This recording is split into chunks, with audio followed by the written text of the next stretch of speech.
The dented yellow mailbox greets you with its graffito, bullet holes, and an RCM sticker.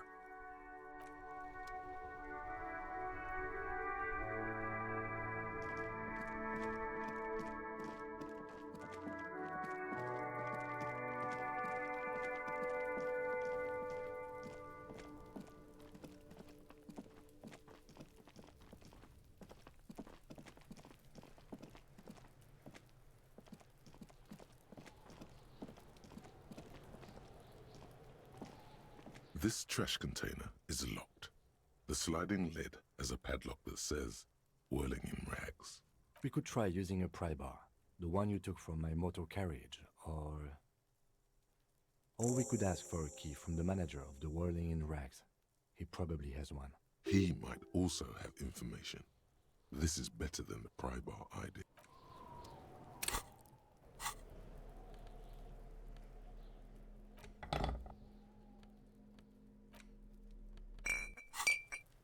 This trash container is locked.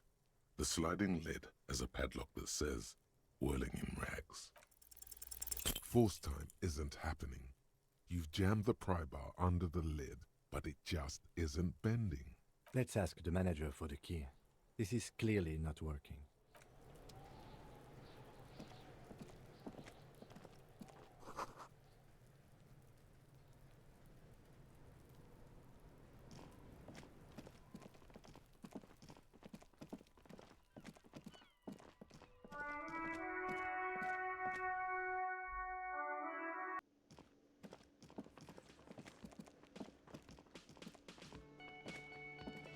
Can I help you? Mine? No, it belongs to the Whirling in Rags. Thank you for clearing that up. Why do you keep the container locked? Why? To keep the hobos and drunks out. That's why. And the neighbors too. They put their trash there and they don't pay for the garbage company. I thought as much. And are you the only party with access to the trash container? Well, yes. Us and the garbage disposal company. It seems a little callous, doesn't it? Something stirs in you.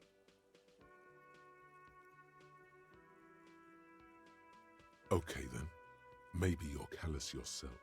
What do you need them for? It concerns the case. Please cooperate. Just bring them back once you're done, please.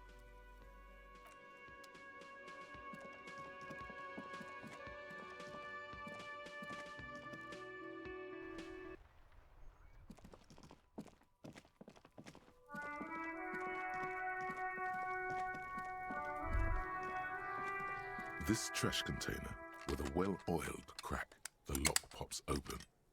It should now be possible to simply raise the lid. Don't. Maybe you shouldn't. Just a feeling. A warning from some part of you. The smell of rotten food rises to greet you. You see soggy cartons, dirty rags, and organic waste. We're just in time. This hasn't been emptied for over a week. You see milk and egg rest with one broken egg in it. Some pasta wrapper. Picking up the soggy packages somehow feels familiar. You've done this before. The movements are recorded in your elbows, the methodology in your fingers. You're used to this. A box falls into pieces in your hands. Batiste Soleil cereal. There are plastic pasta packages below, and turbo noodles. Nothing of note, however. Among the threadbare kitchen towels, something catches your eye. A pair of denim trousers. As the legs of the slime-covered jeans begin to unspool from the garbage, a rank corpse smell fills the air. Are these the victim's clothes? The smell is not nearly as bad as the cadaver. These clothes could not have been in contact with the deceased for more than 2 days after his death. Cadaverine odor is faint. If these belong to the deceased, they were removed when he was still in the early stages of decay. Drop them in here, officer. Guitar marked blue jeans. Pockets empty or emptied. He wore them with a belt, too. A white belt.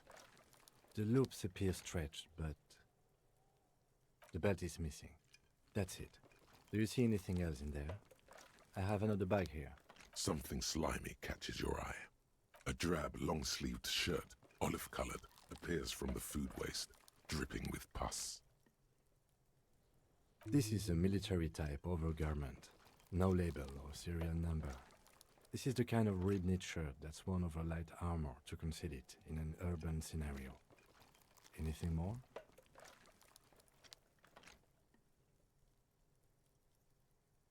The rest of the rags are just kitchen variety waste. A yellow old mug that catches your eye. But other than that... All right.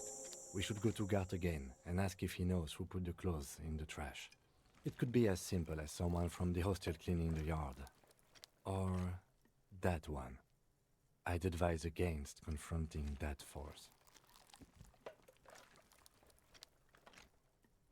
The lieutenant nods, then looks back into the trash container.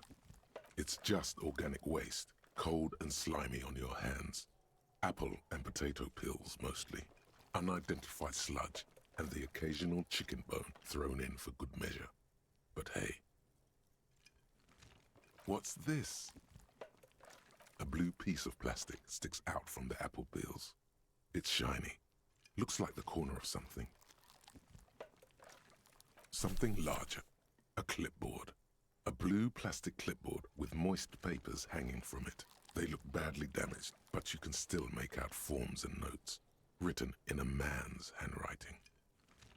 Officer, is that your paperwork? Yes, it is. Look. This plastic has the RCM street grid on it. You even got an autopsy form. If you don't mind me asking, how did this get in the trash?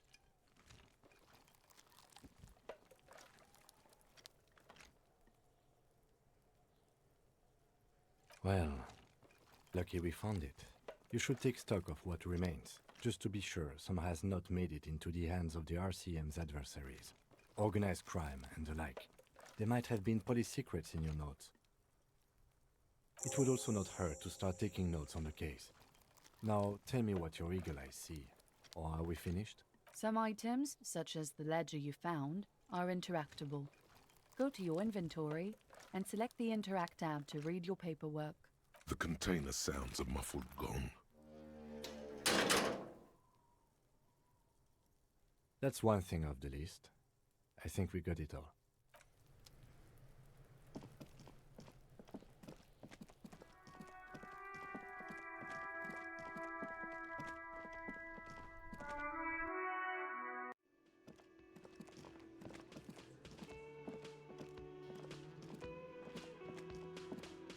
Can I help you? Thanks. I hope you found what you were looking for. How strange.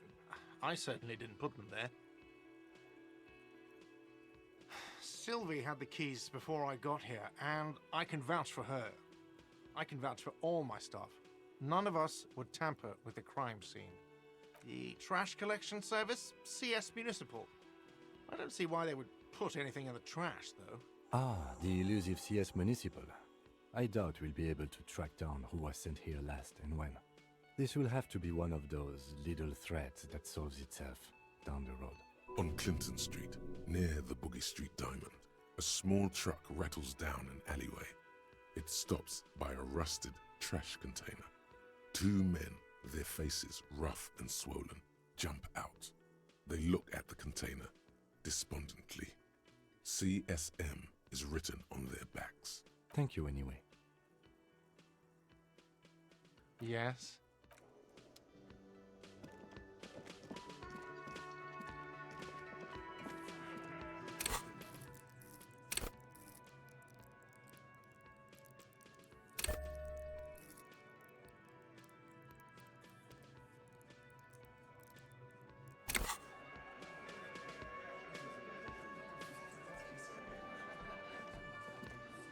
It's you again. What is it?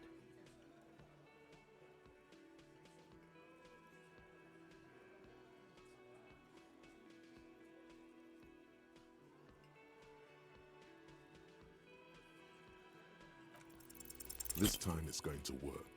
You already ruled out the first bad option that didn't.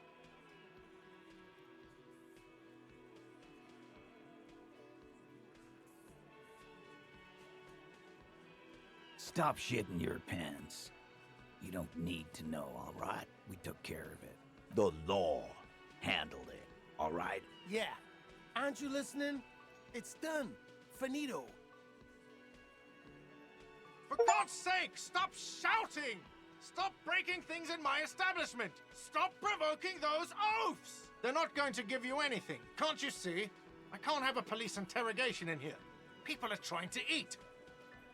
Of course it concerns me if you make this kind of... Easy, babes. What is this? I can't have a slap fight in my bar. It's embarrassing. We are deep in forest territory. We need to cool off and re-engage later. Everyone can see you picked some wrong options. Next time you have to come up with better things to say.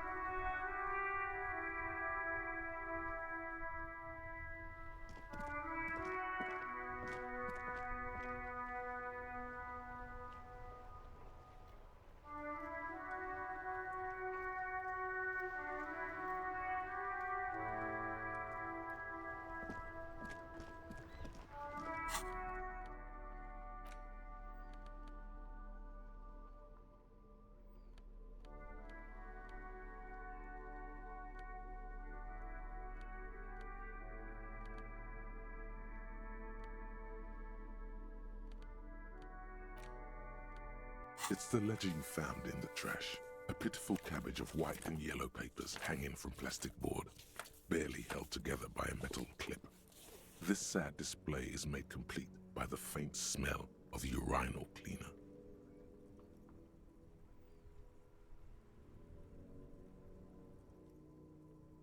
There's a piece of toilet paper, or is it cleaning tissue? No, it's toilet paper, desperately sticking to the back of the blue plastic clipboard. It's a metaphor for you. Thank you, waterlogged ledger, for spelling it out for us.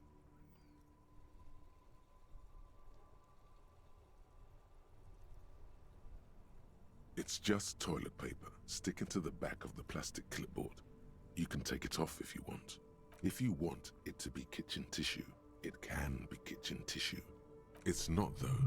It's toilet paper.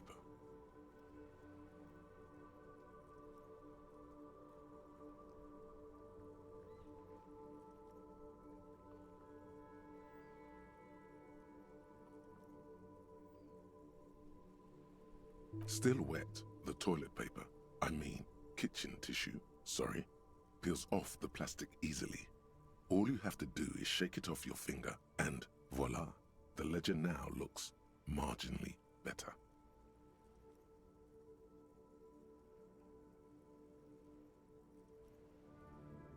An aluminium block runs the width of the board, biting down on the paperwork.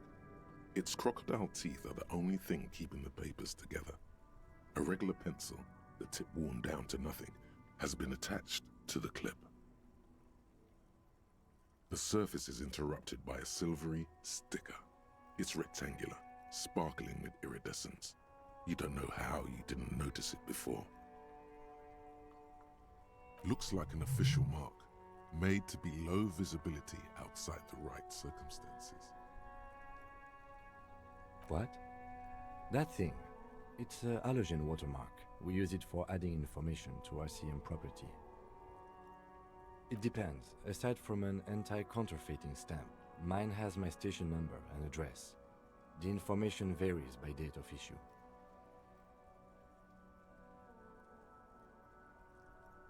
Maybe yours will have how many cases you've solved.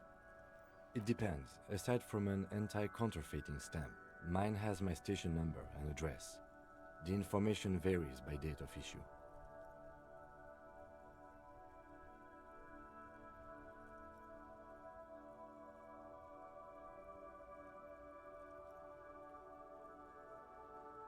Maybe yours will have how many cases you've solved. Any capable light with the right wavelength will do. All RCM vehicles have headlights designed to reveal halogen watermarks. Mine too. This means you can read the watermarks if you just turn the lights on. Okay. While a bunch of sodden papers sag from the clipboard in your hand, it's a sorry sight. They're not exactly white. They're yellowed in patches by sunlight and alcohol and covered in dense blue handwriting. Ink escapes into watercolor patterns, reaching its tendrils across entire pages. The paper itself is checkered with faint red lines, forming short paragraphs. Once in a while, there's a red stamp that exclaims, "Case files commit to paper." The case files themselves are plenty. You count more than 100 sodden, crumpled up, earmarked pages falling apart in your hands. They appear to be sufficiently organized and extremely dense, if mostly illegible. Work, strife, poverty, the Jamrock Quarter. These are handwritten logs of investigations dating back to January 51, this year. The exact number is hard to estimate due to missing pages and an odd naming convention. But there are at least 20, maybe 30 cases undertaken, not completed, mind you. It's the middle of March. You have attempted 2 cases a week on average. What do you mean? Is that all?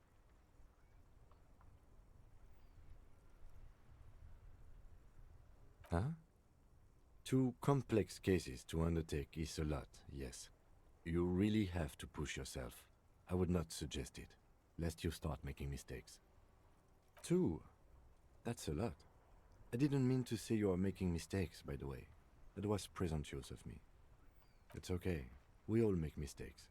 Like a fan of gills, the checkered papers dry in your hand. The handwriting is extremely dense, if mostly illegible. Yes, it appears you employ a, shall we say, robust yet literary system. Each investigation has its case number written on the margins. Yet, still more tellingly, most are accompanied by a name, a title, one might say even. One that draws inspiration from snoop fiction and vespertine cop show staples. Yes, all caps.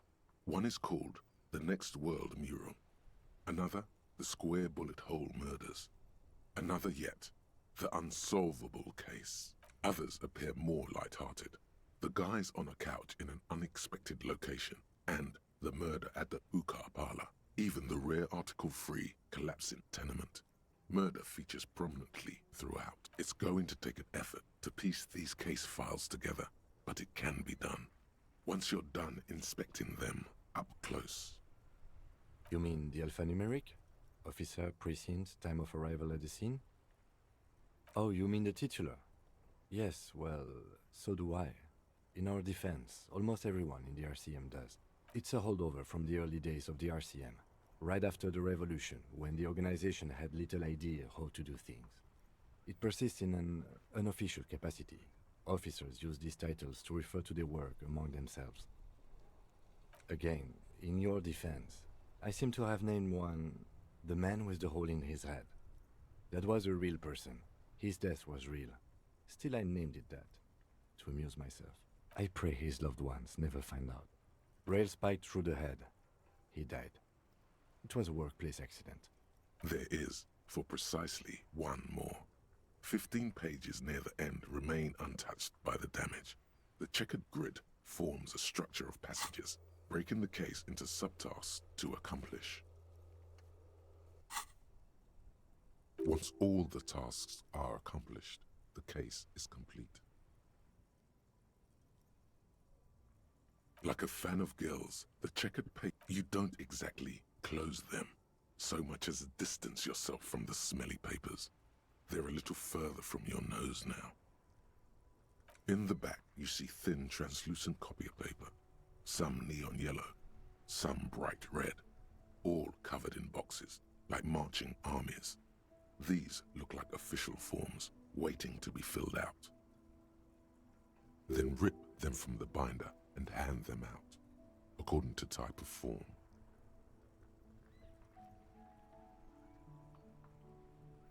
Three, the topmost are misconduct fines. The middle ones are station calls. And the bottommost are field autopsy forms.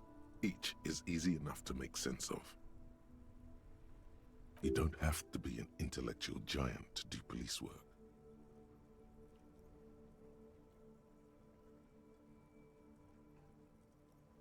A dozen pages of thin copy paper, bright red in color. You see the parameters of a deceased human form waiting to be filled in. Age, sex, condition of internal organs. These are quite sinister in tone. They give a date and time for the person to appear at the specified precinct police station. Below the call are the criminal charges you risk by not appearing. All in a print so small it could be considered downright cute. A monetary penalization ranging from 20 to 250 real. Severe cases allow for 1,000 real, but that requires special paperwork. The details of issuing these fines are spread out over the rest of the fields, but they appear pleasantly vague. Yes, all that remains now is to fill those forms and hand them to people. Fines for wrongdoers, interview requests for bad guys, and field autopsies to dead guys. The rest of the stinking cellulose is much worse for wear. Being sandwiched between the board and the rest of the paperwork must have spared the fragile copier paper. It's made of dark blue plastic, hard enough to beat someone to submission with. The edges are rounded, however. The U4 size board feels thick and heavy in your hand. Light shimmers on its wet surface. On the back you see the embossed letters, RCM. Something rattles inside, ever so lightly. Is there a hidden compartment and something small inside? Light, made of paper or cardboard, or dried flowers perhaps? Permeables. It's not hidden per se. The compartment is made for permeable materials that would get damaged if something happened to it. The plastic shimmers like lapis lazuli, but it is not see-through. You cannot see to its center. With your hands, U4-sized pages hang from the clip screwed to the top of the board. The acidic stench of rotting food is rubbed off on the cellulose. It now forms the base of the experience. This base surrounded by a faint air of spoiled meat, the stuff of death itself, and then sprinkled liberally with the citrus zest of toilet cleaner.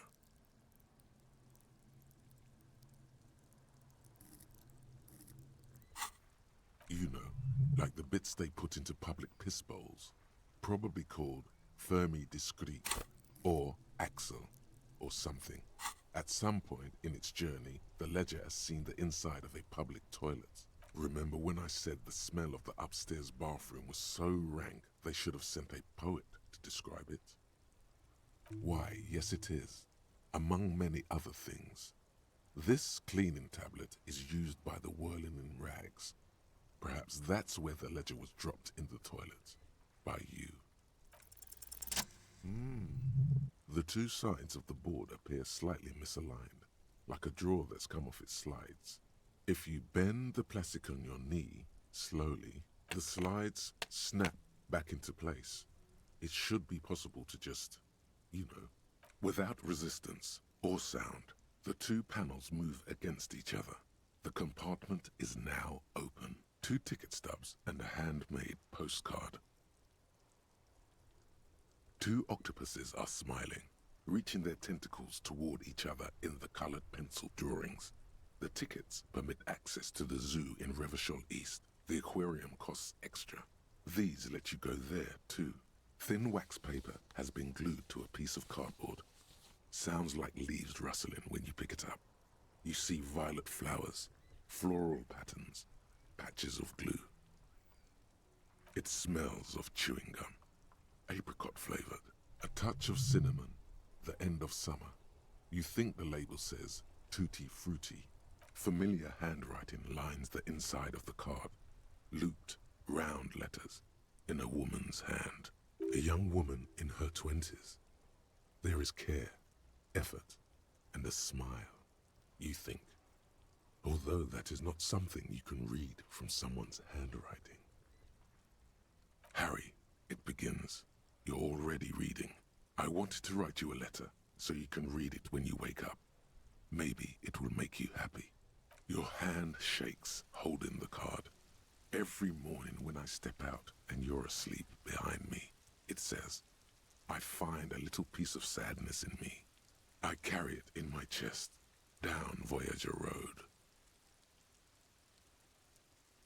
Every step I take, it grows. By the time I reach the fuel station, it has filled me entirely. I step onto the light rail and look back. Sparks fall from the bow collector. I know it will be like this until late afternoon, when I get off the 42 and walk back to you. You.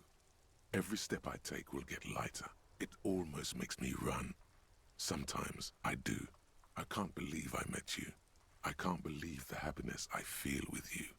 You have a vast, vast soul, and I will always, always, always come back to it.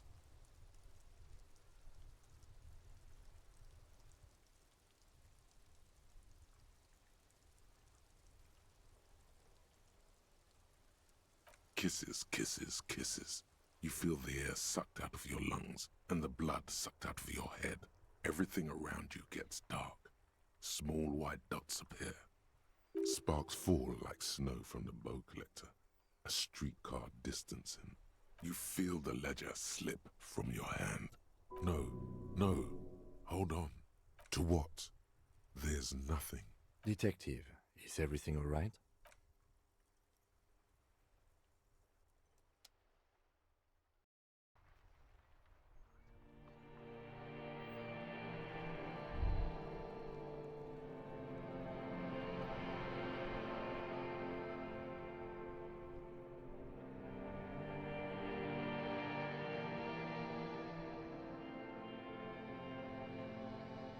There is nothing.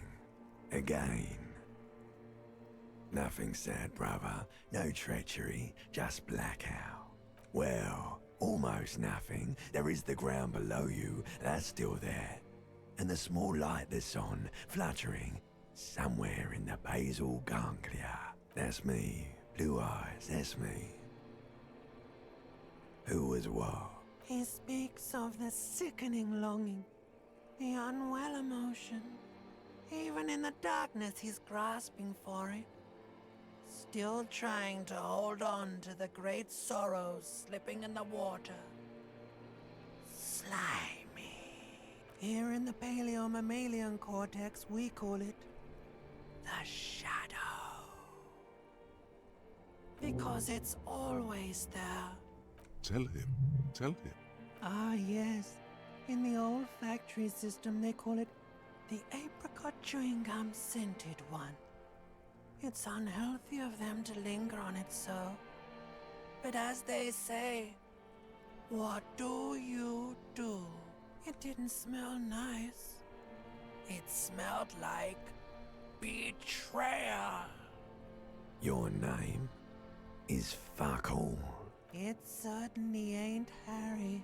Your name is passed out on the ground, dragged around by one of the other evil apes. They're taking you somewhere. Bloated corpse of the past resurfacing. Don't prod at it. It will start moving again. There is no Voyager Road. There are no roads, no houses, no lights in the windows. It's all on. Pause. Yeah, man. What was that about? You think they would let you? Until you disintegrate into biomolecules? No. Someone is breathing on your face now, inspecting your pupils, stupid idiot. Yes, they're pouring something on you. It's in you. And It's delicious. Glowing lights on a dashboard emerge out of nothingness. In the upholstered cabin of Lieutenant Kitsuragi's motor carriage, seated in the driver's basket, the air is thick with leatherworks and heavy fuel oil. Cold water runs down your chin. Drink. Water. The water is cold, silvery, the stuff of life itself as it pours down your parched throat. The pounding in your head recedes. Drink. You haven't drunk water in 2 days. Did you know the human body is not made to survive on alcohol alone? You need a secondary form of hydration. Actually, beer and cider have loads of water in them.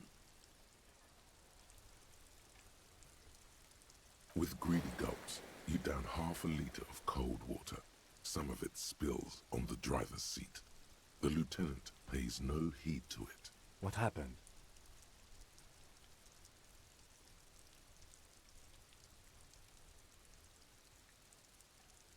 That does sometimes happen. He replies with such understanding, it's as if the burnt-out ruins of the past were an occupational hazard. Athlete's foot for cops. You dropped these. Are you okay to proceed? Good. The Ledger of Failure and Hatred is a special item that can be used both as an interactable and a tool equipped in your held slot for skill bonuses.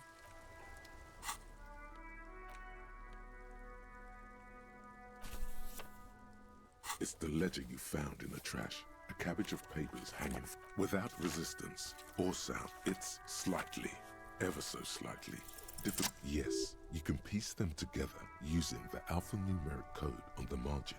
It always begins with HDB41. Then, date of initialization and time of arrival on the scene, followed by the title. Why, yes, your precinct number is 41. Every last alphanumeric in the files begins with it. And these are your case files. It's safe to say HDB are your initials. Harry Dubois, HDB. Still feels like there's something missing from that. That's comforting to hear. Now, detective, it takes half an hour to piece one of these together. If you still want to, here are your options.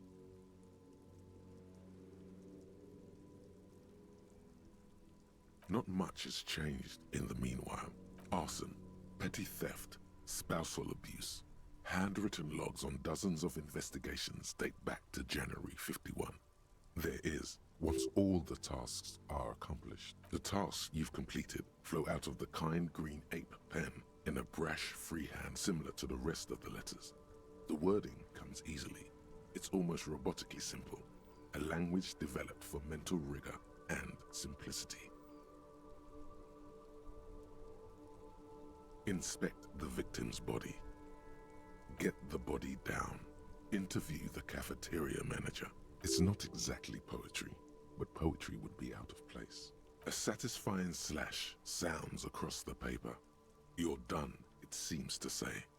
And you, and you. Things to be done and things already done. The composition of reality. This is an extremely useful tool for a detective of the Citizens Militia. Now all that remains is to name the case.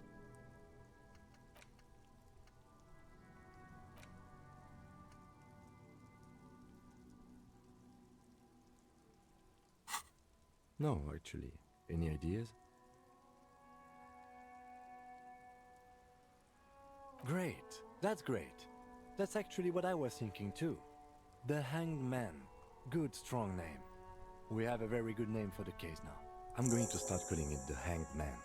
It's good we sorted this out. You don't exactly close them, so much as distance yourself from this. It takes about half an hour to piece one together. AKA Leslie and Burke. AKA the public indecency drunk and the property damage drunk is a cursed case. It has been passed from unsuspecting officer to unsuspecting officer for 10 years. On January 29, the unsolvable case made its way to you. Why you accepted it, it is unclear.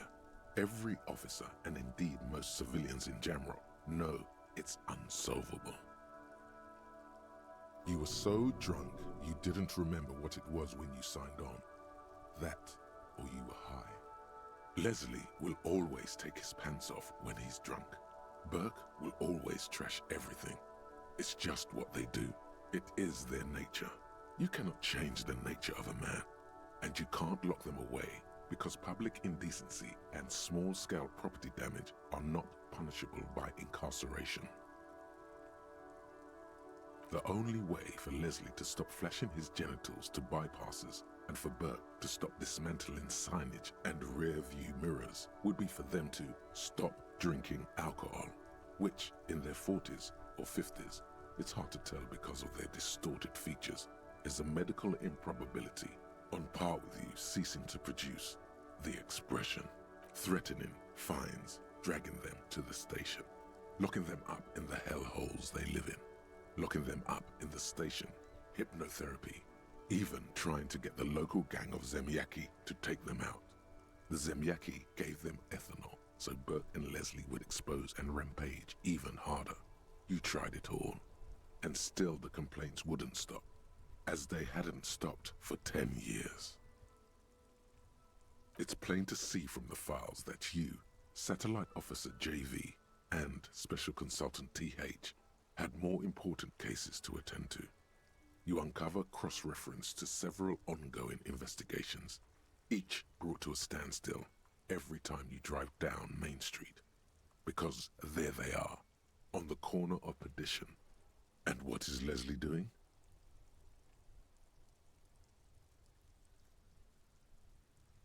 No, that's Burke. Leslie's shtick is flashing his genitals, remember? How will you ever solve the unsolvable case if you can't even get that straight? Well, turns out it's pretty simple. The case becomes considerably less comic one day when Burke takes a swing at your ledger. He must have confused it with the property he likes to damage. But the joke's on him. You're also drunk. Drunk out of your mind on potent Pilsner. You slam the hardened plastic board in his face, then proceed to beat him unconscious with it. In the process, the ledger sustains damage. The compartment within, reserved for permeable documents, is jammed shut. You stop your assault on the now unconscious Burke to open it, but are unable to do so. The officer began to cry, reports Leslie, who, at this point, is tending to Burke. He came at us, and at us. I think he was trying to kill Burko. While trying to kill Burko, you slowly come around. The permeables compartment is open. You've smashed it open on poor Burko's kneecaps. The good news is, Burke can't walk anymore. Can't get out of his apartment, an invalid. With Burke to tend to, Leslie cuts back on the indecent exposure. Maybe he flashes his genitals to Burke. Who knows? But both drunks are off the street. The complaints stop. The unsolvable case is solved. Which is also why the officer responsible narrowly escapes a disciplinary hearing. The end. Do you want to read another one? It would be very interesting to read about these, wouldn't it? I mean, there seems to be a square-shaped entry wound in the victim's forehead. She's been sitting there for weeks, on her rocking chair, with a square hole in her skull, staring at the wall, her mouth agape. That's all you got. From the half hour you spent piecing it together, all you know is the entry wound was square-shaped. You never found the bullet. And then another body showed up, also with a square hole in his forehead. Who knows? Those pages are missing. What next? Don't worry. One day you may still catch the man with the square gun. Not much has changed.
typical Martinez streetlight sits among assorted floor and table lamps. 700 real. A bargain, I dare say. There's also the matter of rewiring, but the most important transformation is the light's placement among ordinary indoor fixtures, which has adjusted its morphological field. Hello again. How can I help you?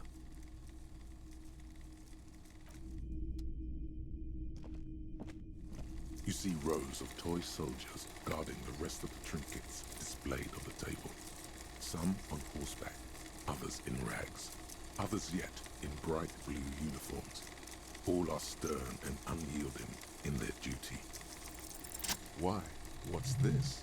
A headless man riding a horse? A headless man wearing futuristic tracksuit trousers that say Femme. Oh, that's the Headless Phone Rider. The Headless Phone Rider. It's an urban legend about a man who rides the streets of Revachol sporting a fawn tracksuit. As you see, he's missing his head. 50 cents. Bargain price. I'll throw in the tiny cap too. I think he's looking for it, or something. That part of the story has many interpretations. He lost his cap when he lost his head.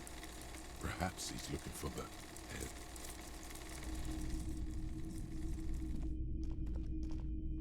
Hello again. How can I help you? Wow, a very large red t-shirt with an impressive print stands out from the other garb.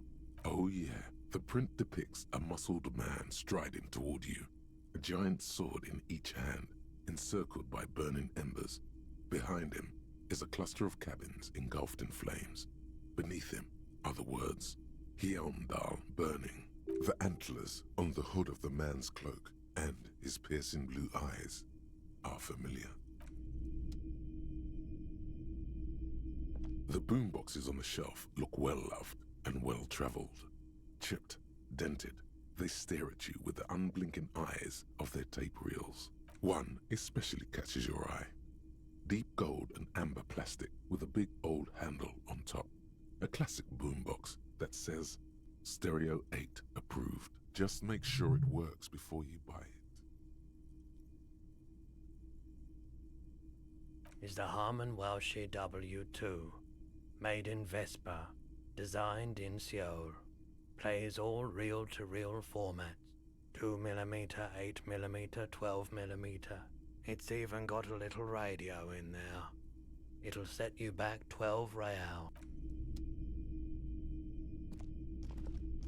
Hello again. How can... I doubt it, but... The pawnbroker's gaze is all... Sure, let me have a look. I'm not purchasing any more clothing at the moment. Oh, no. I don't like those kinds of objects. No sale. A photic path. Counter-radiance network. Anti-magnetism. It's darkness. That's all I know. Sell me something lighter. You have absolutely no idea what aphotic paths are, but the tattoos on the man are not that. Anything else you're thinking of selling?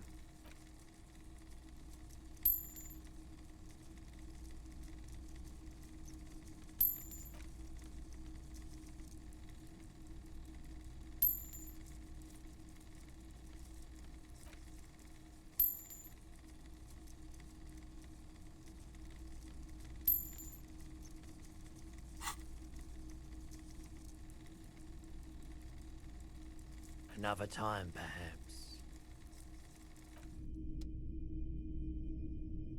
A typical Martinez street.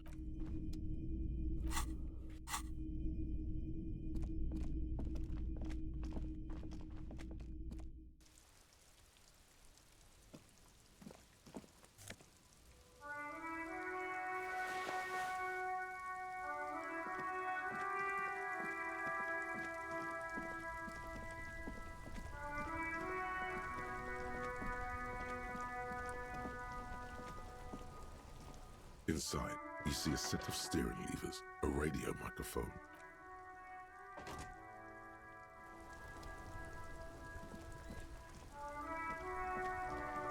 Inside, you see a set of steering levers, a radio microphone, a pull-out toolbox. All right. Ready? I turn, you press start. It's next to the preheater. The dashboard lights up with orange glow. The rounds per minute gauge jumps, and the engine of the Caprice Canadian comes to life with a whiny growl, like a leopard waking from its sleep, yawning and roaring at the same time. That sound, you feel the wind in your hair as if you're already driving. But where? Down a narrow street, lined with shabby wooden houses, the 881 motor tract, coiling like a serpent high above. Children play under the viaduct, eyes turn to watch you as you pass.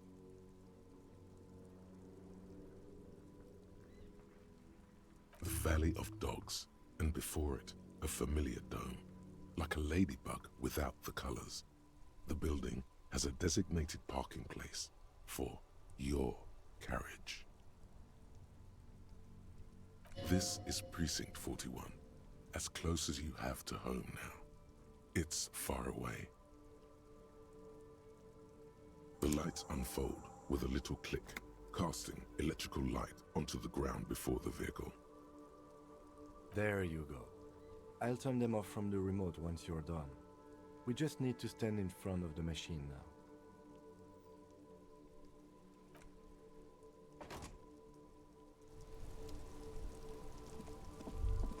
As you hold your ledger's clip under the headlamp, an iridescent hologram appears. A street grid and the veins of a great river. A familiar sensation washes over you. There she is. Revachol West. Around the borders of the watermark are dozens, no, hundreds of micro-perforations. There are many of them, and they are divided into 3 separate rows. The first row has 18 dots. The next is the longest. It runs all the way around the border, and then some. You count 216 perforations. Considering that nice, large number, a wave of pride washes over you, though you can't say why precisely. The last row has 3 perforations. That's it. The rectangular watermark is overlaid with the logo of the RCM, and yet the major arteries of Revachol are all recognizable. They shimmer in the Kanema's headlights. A rat brazenly darts past you and disappears amongst the stopped lorries. In the distance, a child somewhere shrieks.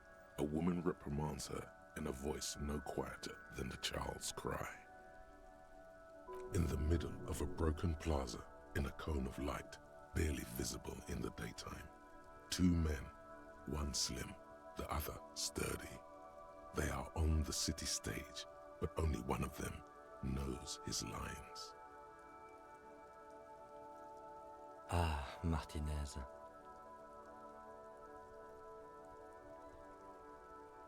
Let me see.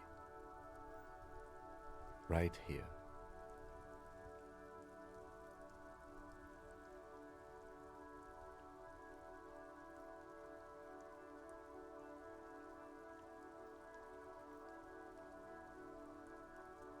Oh yes. Coal City. Le Royaume. The burnt out quarter. All of them worse than here. Those are perforations. They represent your record as an officer of the RCM. They are your statistics, as it were. I should have guessed you'd keep a record. Officers often do. Let's take a look. Alpha male officers who are proud of their numbers often do. It's meant. The first row represents your years of service. 18 years. Okay, not bad at all. What did you do before you volunteered?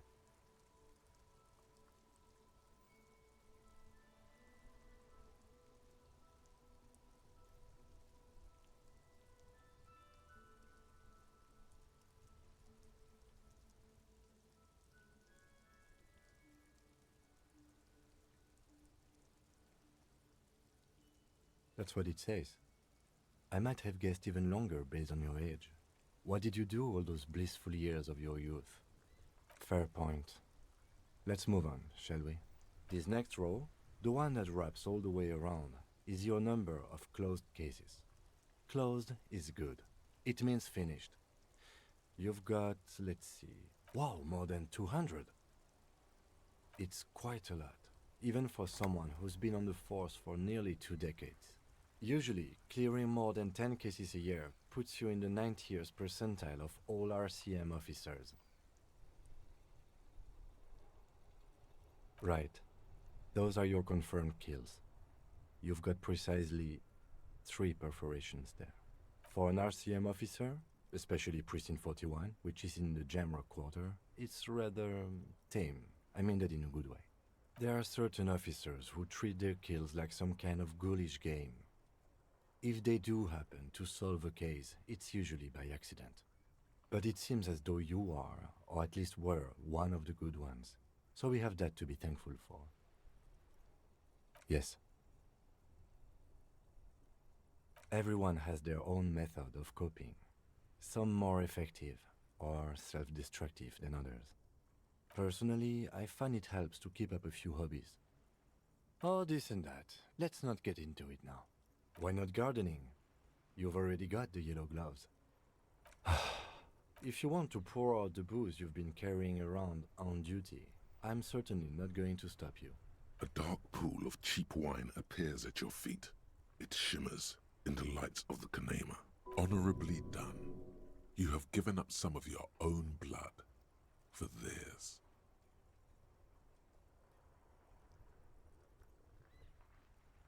Very noble of you. Are we done here? The lieutenant nods. Right. I'll go turn off the lights. You can now see your statistics on your journal page, to the right of the task description.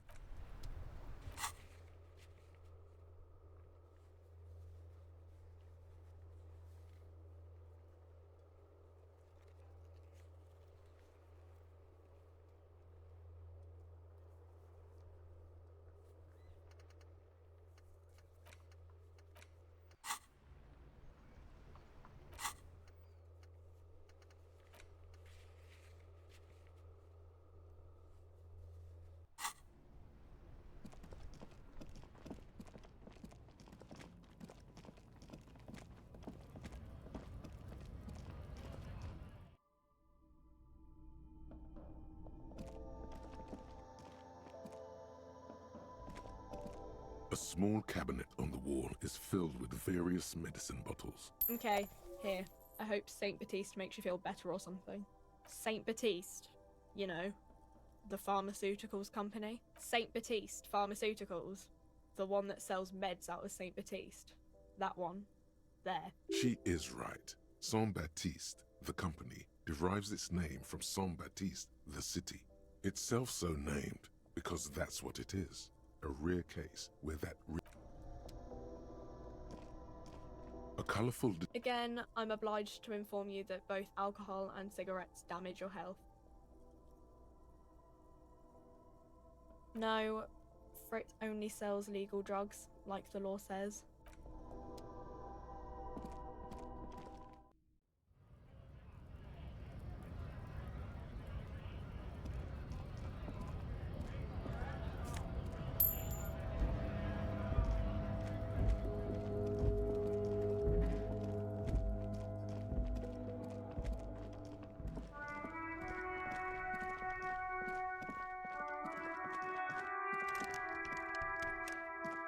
An old call box with a matrix of push buttons lists all the companies in the East Delta Commerce Center.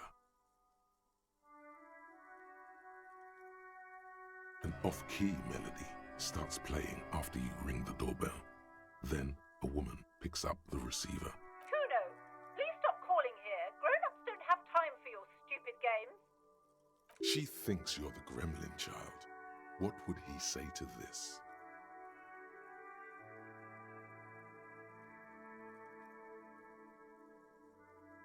Oh, I'm sorry, officer. I thought you were... But the doorbell is broken, and the bookstore shouldn't even be on the list anymore.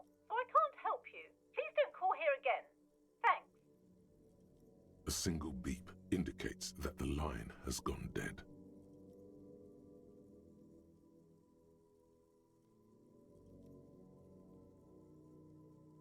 This button looks new, but... This button looks new. It's probably not connected yet. Silence.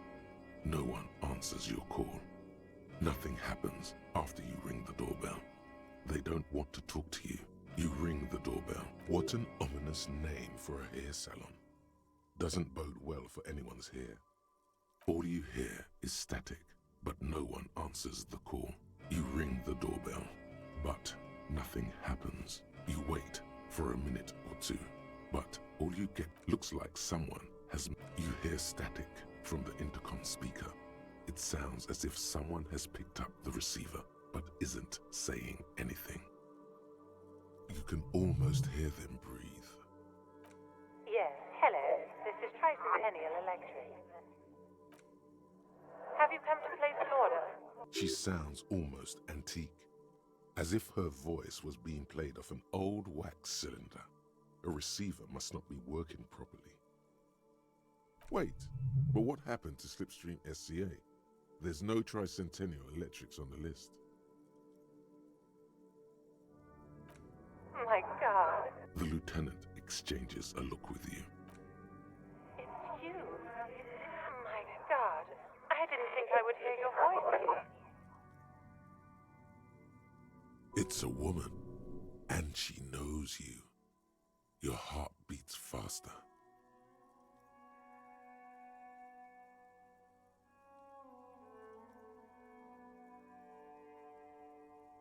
She must be mistaking you for someone else. Who cares that you don't remember her? Just go along with it. Michelle, just please. Sounds like a ghost. Wind blows through your clothes and you feel detached from your surroundings. Inside the building, a cold memory hangs. Why did you even call? I don't understand. You've been gone for months. I thought you didn't care. Ever since I came to live here, it's been different. As if my mind's been wiped clean. A spot of static overrides her words. When she speaks again, it sounds like she's submerged. It's so nice. It's so nice to be able to finally again. She sounds like she's about to cry. The cold is deep under your skin, as if you were talking to someone who's 100 years away. Somewhere inside the building, water is flooding the cellar floor. She doesn't answer. Silence. The only thing you can hear now is static and waves washing ashore on the bay. Another seagull passes by. It's getting cold standing here, staring at the silent call box. I don't know what happened either. We should probably stop playing with this thing.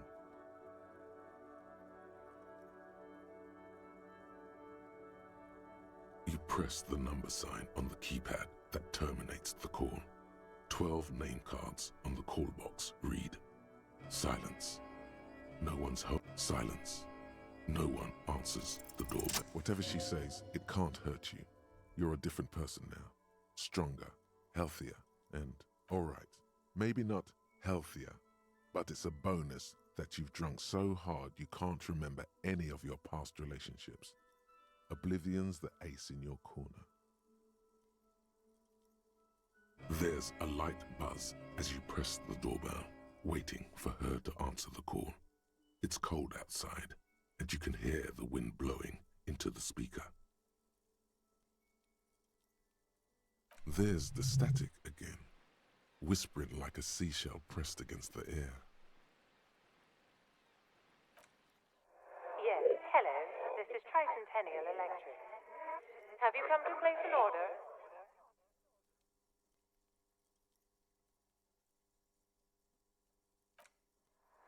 My God. Here come the bad vibes again. Relax. Distance yourself from it.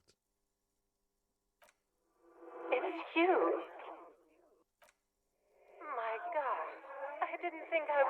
voice again.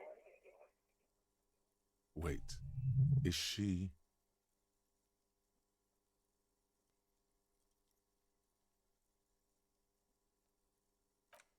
Michelle, just please. Why did you even call? Is this some kind of joke?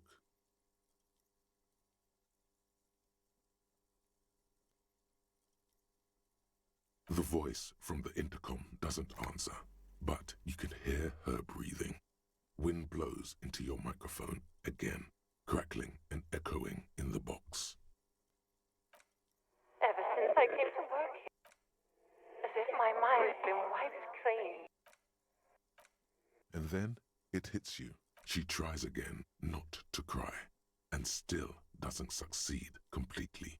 Her quiet sobs sound old and distant, as if her voice is being played off a wax cylinder. Her sound melts into the static from a long-distance phone call. From time to time, you can hear people talking in the distance, but can't make out any words. This is where you hung up the call the last time, but the recording is still going.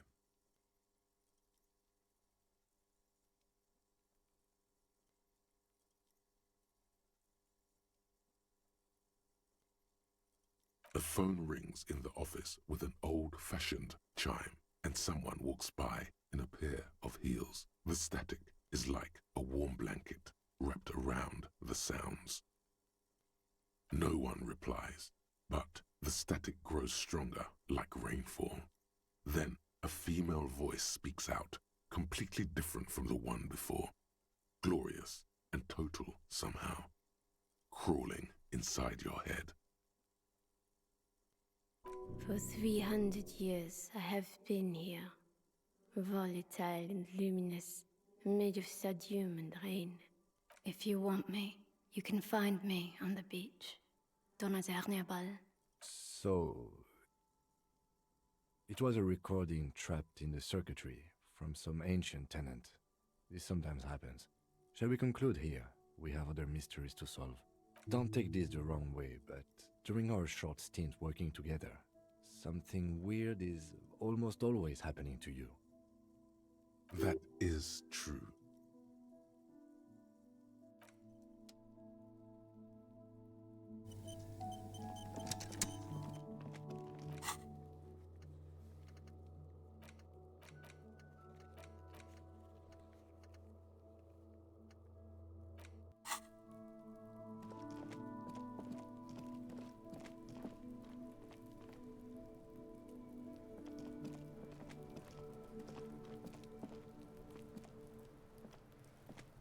Does Kuno care? You found Kuno's secret door to Kuno's secret shack. It was closed for 5,000 years. How the fuck did you get in? Shit. Get the fuck out of here. You can't do that. He can't do that, Kuno. He's trying to fuck at you again. Pigs can't displace. Can't do that teleport shit. How did you like it in there, pig old boy? Kuno's got a lot of cool shit there, right? Oh, that? Kuno decapitates pigs. That's just a Kuno demo tape. What? What is this shit? Fucking on yourself. This is weird level shit. Kuno doesn't go there. Fuck your shit back to normal. What is this? Well played. No one saw that coming. That's where Kuno gets his daily hit of electric. Kuno Shazam. Kuno rides the fucking lightning in there, pig. Bet you'd like to ride the lightning too, wouldn't you? You feel tired and old, but you could have that sparkle in your eyes. It's a vitamin, pig. Don't you know anything? You could use some.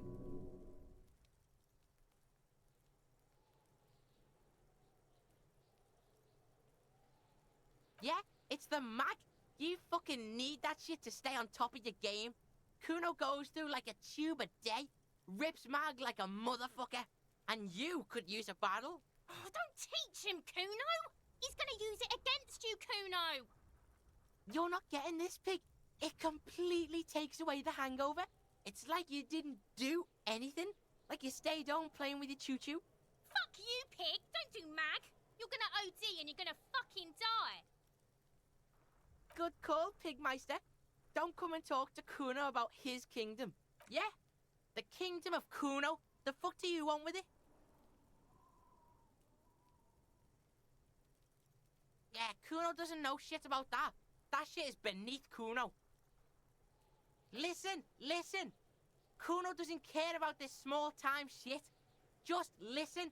Kuno saw what you did there, dumpster diving. Sad shit. Kuno could hook you up with some sweet rags.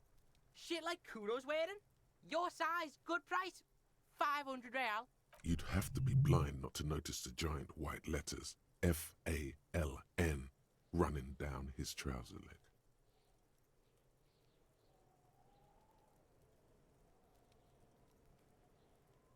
Look, Kuno ain't seen shit lying around, except for that there. Now you want performance gear or not, Grandpa? The lieutenant remains silent, but his expression couldn't say, "I told you so," any louder. Pig, these are found modulars. Liquid fit, performance crotch, urban survival shit. Made in Mirova by scientists. Pants scientists. Believe it, you need this shit. These could drastically improve your chances of survival in the urban wilderness. Coach Physical Instrument endorses these pants. They are tartan ready. They will also make you into an idiot. Alright, Pico. Shit's rolling. Don't do business with the pig, Kuno! He's gonna steal all your money, Kuno! As you can see, Kuno and C don't trust you. Can't do business without trust.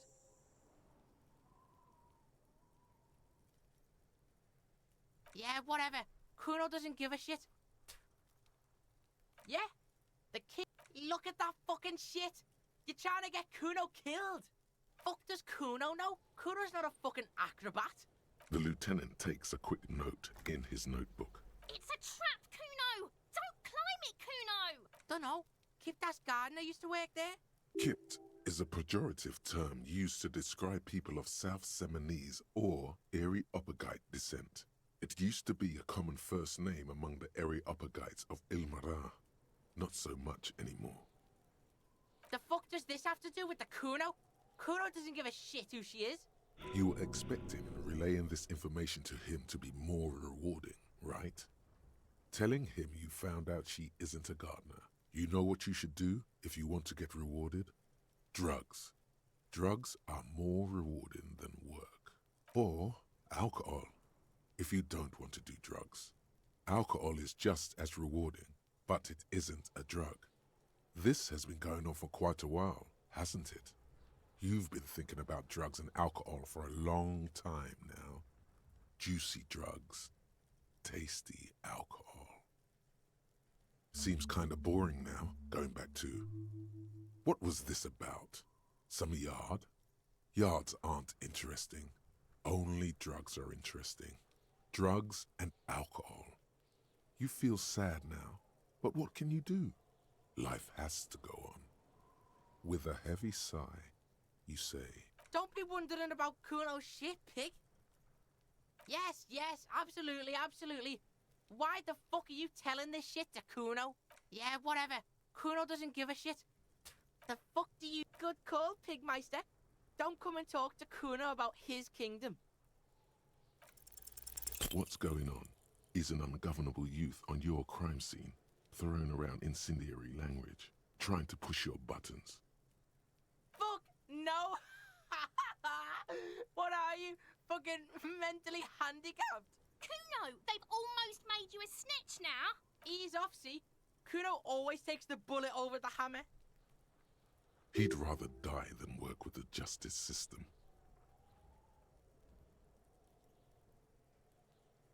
Kuno doesn't fucking care. Hear that? Magnesium. That's what you're lacking. The lack of magnesium has you slouched. The magnesium levels in your blood are dangerously low. It's about the low magnesium levels and not the high alcohol levels. Yes, and it's critical. Look at yourself. You're practically devolving into a fish due to the lack of magnesium in your bloodstream. Maggot sideways? What are you talking about? You need to maggot up. You've probably had 2 heart attacks and a minor stroke already, and the only prescription is insane amounts of magnesium. Yes, if you want to live, you need to evolve. You need to transcend the carbon barrier.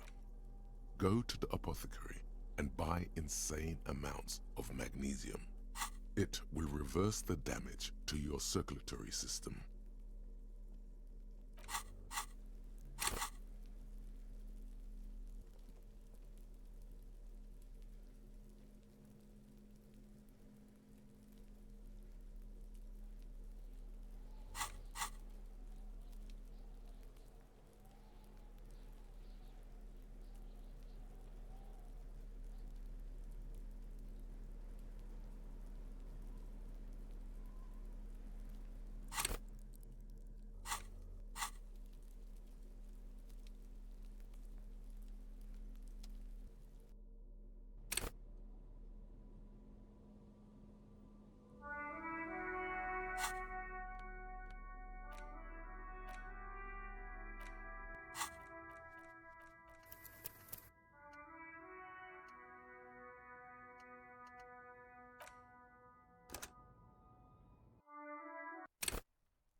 Fuck does Kuno care?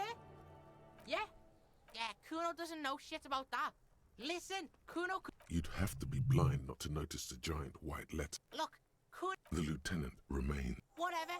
Kuno was trying to help you, but you're too fat for... Look at that. Fuck does Kuno... It's a trap, Kuno! Don't close... Dunno. Kit is a... The fuck do... You were expecting. Or seems kind of boring now. Don't be wondering about Kuno's shit. Yes, yes, absolutely. Yeah, whatever. You found Kuno's shit. He can't... Pigs? How did you like it in there, pig old boy? Kuno... Oh, that. What? Fuck you... Well played. That's where... Bet you'd like to write. It's a fight. You could use some. Okay. Oh, don't teach him, Kuno! You're not getting... Fuck you, pig! Good call, Pigmeister. Don't come and talk to Kuno about his kingdom. Kuno doesn't... Hear that? The magnesium levels in...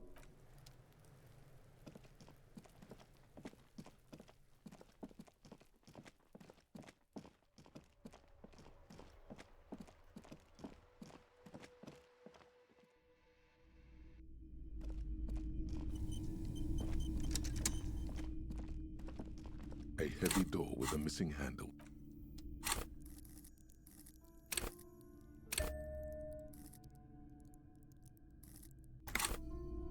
A heavy door with a missing handle stands before you, covered in dozens, if not hundreds, of semblance trinkets and charms. It appears to be locked. You smash into the wood and see a small crack appear on the doorframe. It's going to take one more try to break through to the other side. But you've done it. You're not thinking of trying again, are you?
barbell lies on the floor.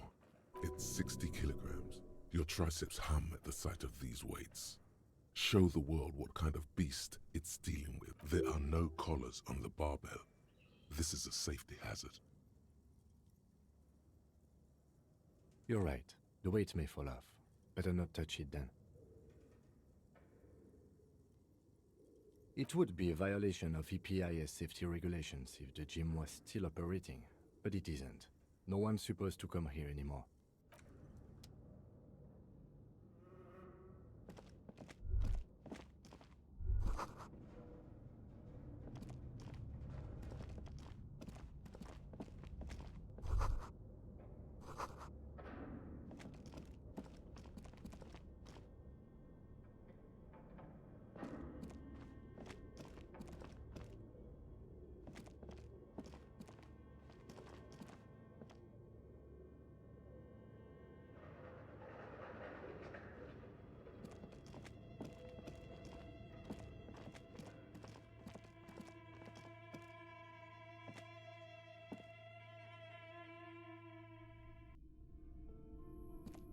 Yes?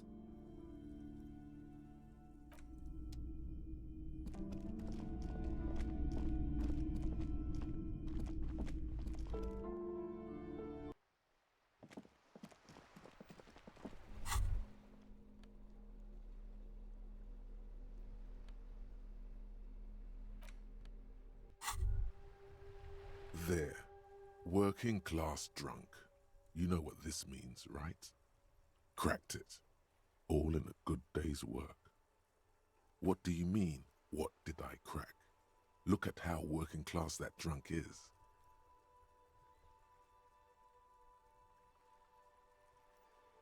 Yes, and you found him. Now go and tell the working... Didn't she repeatedly tell you her husband isn't missing though? Do marriages make any sense? Does honor? You're not a filthy philosopher. You're an officer of law. It's time to ace this case and not brood over your reputation.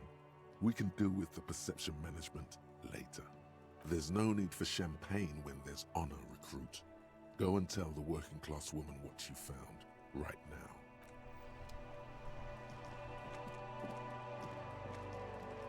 now. God damn it, I already told you. My husband isn't missing. And I specifically added that I didn't need to know where he was. Very well then, where is he? Excuse me?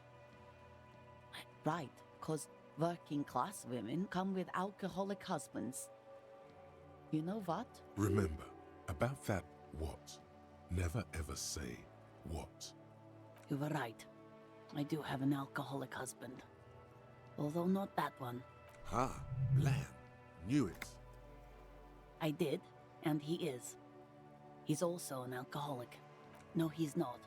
Or maybe he is, I don't know. He's probably in the park or in Shamrock somewhere, drinking with his friends. I haven't seen him for... Well, to hell with him. I wouldn't be so sure. Ma'am, just to be completely clear, do you want to report it to the police? Report what? He's just out drinking with his friends. I'm sure the police has better things to do than to chase down local goofballs. She sighs, but you can detect a slight hint of gratitude and relief from her face. All right, go ahead. Do you have any questions? Honestly, not that different from you. That's one way to put it, yes. No offense. I'd also add he's a little bit chubby. What else? He was wearing a dark brown leather jacket with a bright blue inner lining. The lining is hand-sewn. I made it myself. It's his cool jacket. God knows it's too cold to run around in this, but he refuses to change. Who cares about the cold when you have your cool jacket to wear? You can completely sympathize. I even tried throwing it away once, but he just dug it out of the bin. Can you believe it? Well, what can you do? I hope that at least that extra lining helps him keep warm at night. I wouldn't like him to catch cold. Yesterday morning, he went to the library. He went to retrieve my book, and he promised he'd walk straight back home. Because we talked about this. We talked about not wandering off again. I... Gone for around 36 hours then. Damn, this is a missing persons case.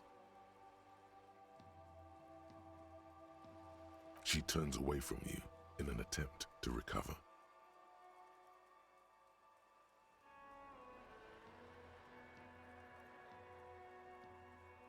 So you are going to look for him. Thank you. Please do. Even though I'm sure he will return home by himself. I'm still sure of that. I'm sure he will too. When he does, would you let Precinct 57, Kim Kitsuragi, know? I will. Of course, officer. As I said, it's probably nothing.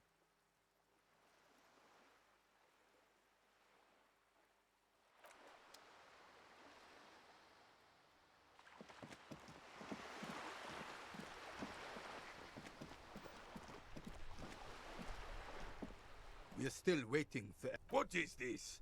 Are you mocking us? This isn't for pétanque. Now. No need to get angry again, René. I'm sure the officer tried his best. It's not like there's a bull kiosk here in Martinez. The best, huh? This isn't even a bull. But fine. I guess you did attempt to right your hooliganism. Consider it forgiven. There's nothing for you to understand here. It is not her death you are investigating.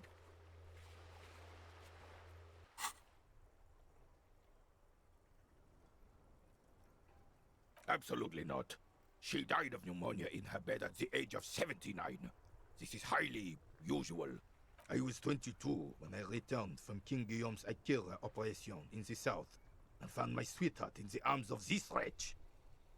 The Akira operation was a 7-year campaign, during which Suzerain Guillaume's army forcefully united the people in the southeastern part of La Petite Continent, collectively known as the Akira tribes under the Revacholian banner. I won her back, but while I was dealing with some issues.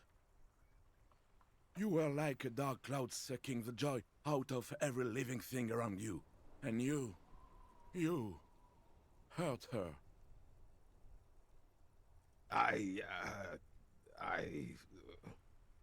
Those days and memories are gone. The old soldier says nothing, but when his glance quickly runs over Gaston's face, there's an odd look in his eyes.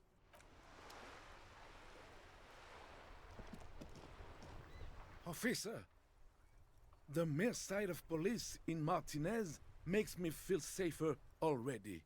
How can I help you? All right, this is how we're gonna do it. Like what, officer? This is as good as they come in Revachol, I assure you. An array of delicious recipes flashes through your mind. Salads, salmon, sandwiches. Bingo. This calls for an engineering angle. Structural rigidity, exposed rafters, lattice works, that type of approach. That would certainly have been an improvement. Beautiful. Now bring it home with paprika. Ce serait délicieux! Can you make that sandwich, officer? I hope you are not just tricking an old man out of the little he has left.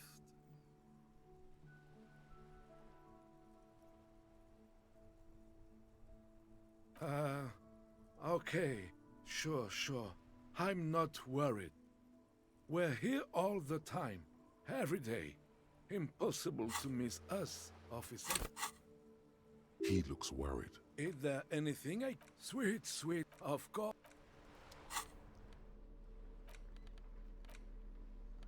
The ham sandwich looks fresh and nutritious in your hand. begging to be eaten. I'll pass. Thanks. When you hold something up long enough, some people are compelled to take it. Try it on the lieutenant. I mean, I'm not hungry, and therefore am not gonna take it. Thanks, though. Camaraderie? Is it really necessary? The bond between officers, partners, are paramount. That's how trust is built. Trust saves lives. Then sure, let us strengthen our bond. Sure. Time to go solve a murder investigation.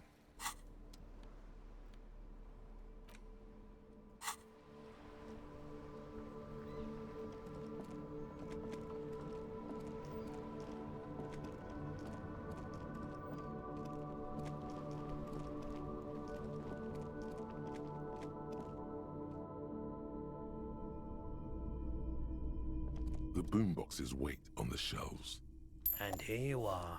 Quality sound reproduction on the go. It'll play anything, wherever.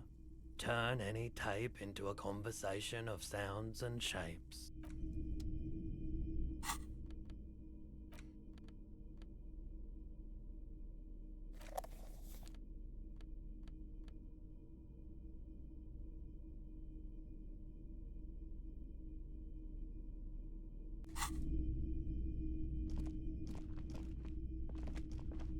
You see rows of toy soldiers guarding. Did I mention that this figurine is supposed to be lucky?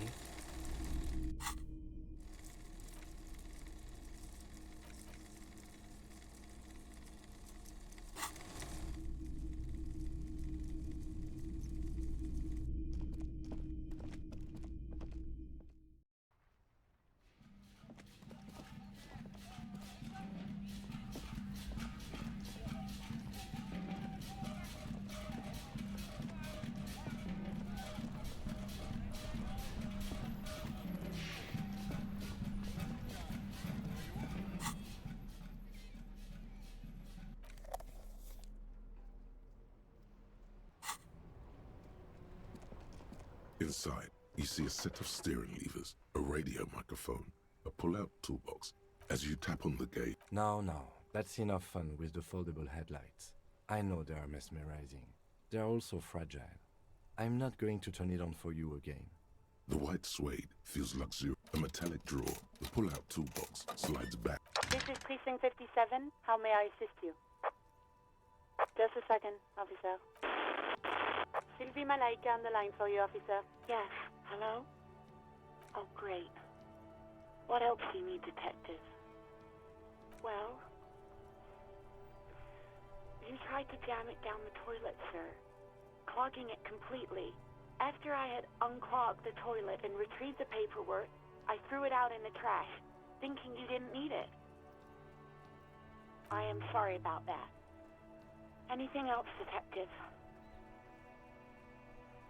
Yes, I know who you are. You're a police officer.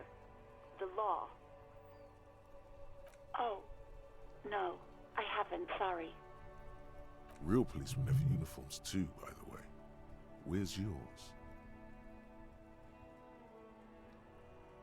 He's in plain clothes, voluntarily. It's different from not knowing where your uniform is. Uniform? I never saw you in any uniform. You had your things on, the disco things. Please, no, not this again. Everyone saw your cool gun, detective.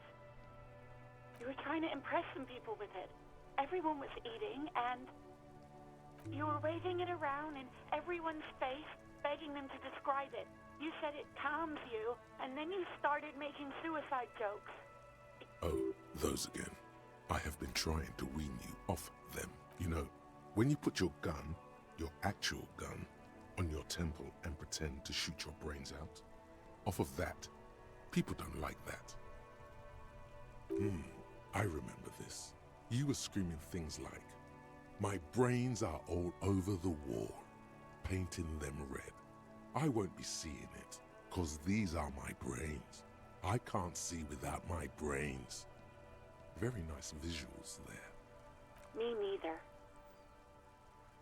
no idea. All I know is next you were waving around money instead, saying things like big bucks cannot lie and guns can't buy money, but money can always buy guns. It almost looked like you pawned it. But believe me, I did not ask. You mean... Why not? Maybe, I don't know. I just know I have to take some time off right now. No? Not... Okay. You hear? Anything else I can help you with, officer?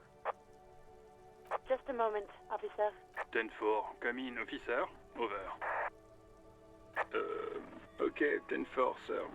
I hear you. Relay your question. Over. Wait. Before you say anything stupid, think it through. You're going to be looking at a straitjacket if you tell everyone. 10-4, sir. I'm not hearing your question. That's a negative, sir. I got a 10-9 repeat message. I didn't get that, sir.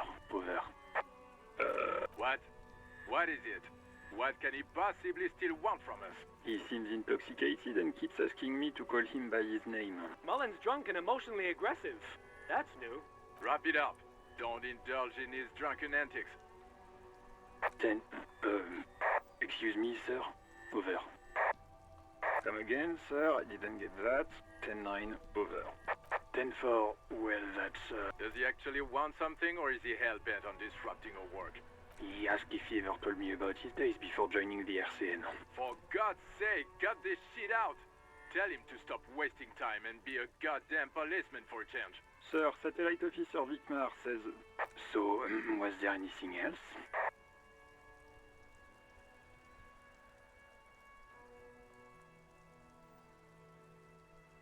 Understood, sir. Roger that. 10-10.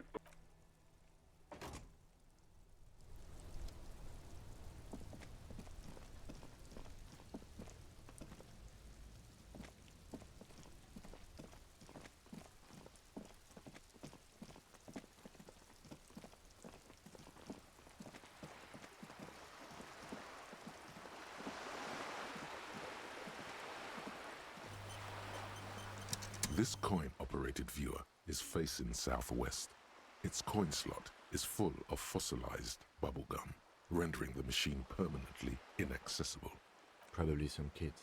A simple but clever solution to ruining a coin-operated viewer. It took ingenuity. A thick layer of graffito covers the lenses. You spell out the word Onuk written on the other side. That's Kuno on the lens.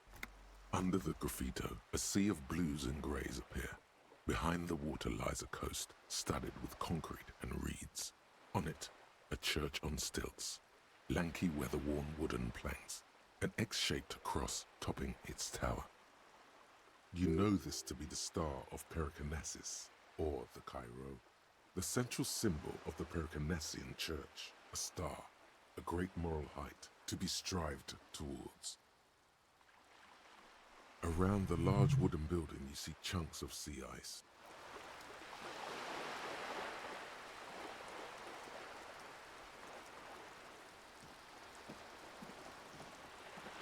This coin-operated viewer is facing south. The instruction manual says to insert 25 centimes and pull the handle while looking inside.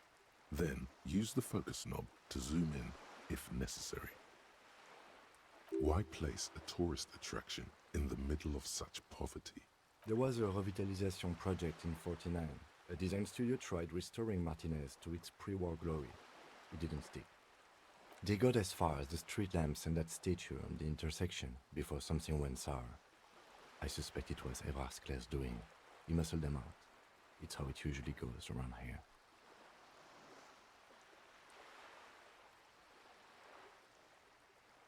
We should have done something about the Union 10 years ago. That ship has sailed, officer. Your money disappears into the coin slot. A clunk, the ring of metal.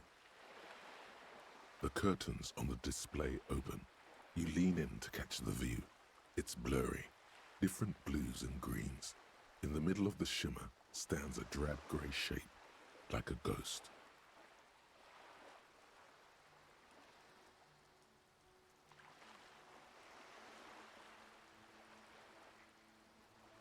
lenses shift.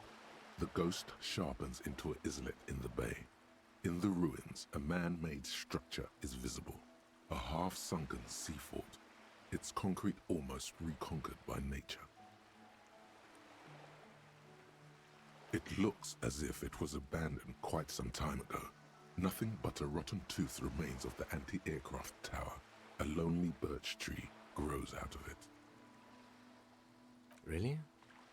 I don't have the eyesight to make it out.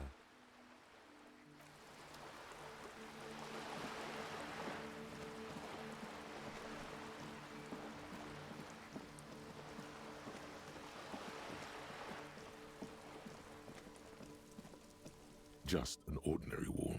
Nothing to see here.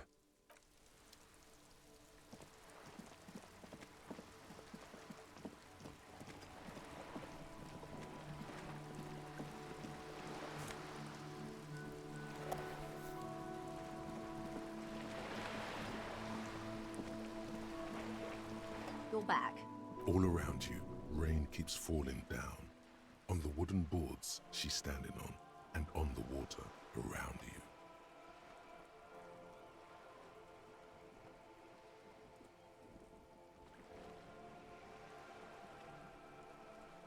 Very rugged.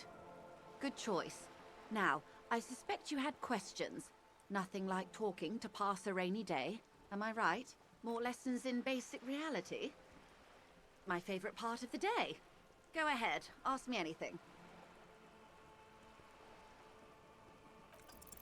Is what you want to do. But should you? He expressly stated you shouldn't hear about it. Yes?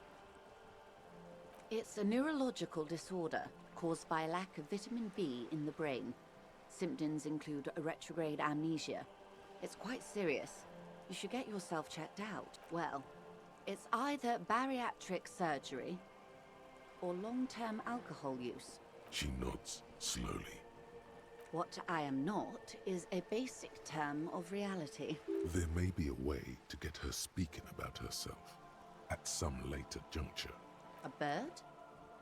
A sphenicid? A flightless bird of the polar regions? Ah!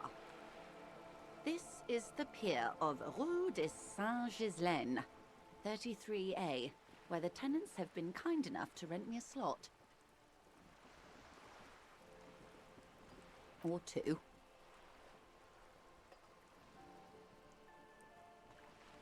A pre-revolutionary tenement. Old buildings are called tenements, you see. And new buildings, bâtiments. After les bâtiments nouveaux. But 33A and 33B are not nouveaux. They're old.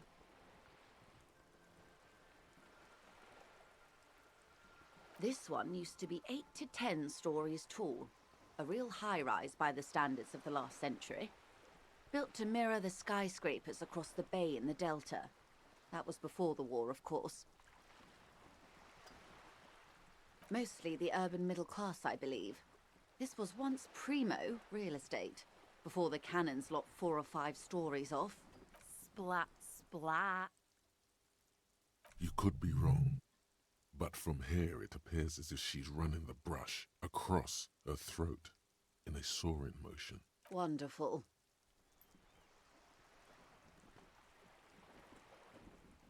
The girl in the old lady rags looks like a sullen and rebellious member of a teen infraculture. Yes, you and I belong to the supraculture. We're common, the herd. The music on the radio, the food in the chain restaurant, those are all too popular for the girl in the old lady rags. She prefers a fantasy world, an infraculture with its own dress code and vernacular. It is an illusion, I'm afraid. There is no refuge from the supraculture. I can't. That's how simple it is. One may dye their hair green and wear their grandma's coat all they want. Capital has the ability to subsume all critiques into itself. Even those who would critique capital end up reinforcing it instead. All right. What next? Suddenly, you're not so sure you're part of the supraculture. And what would that be?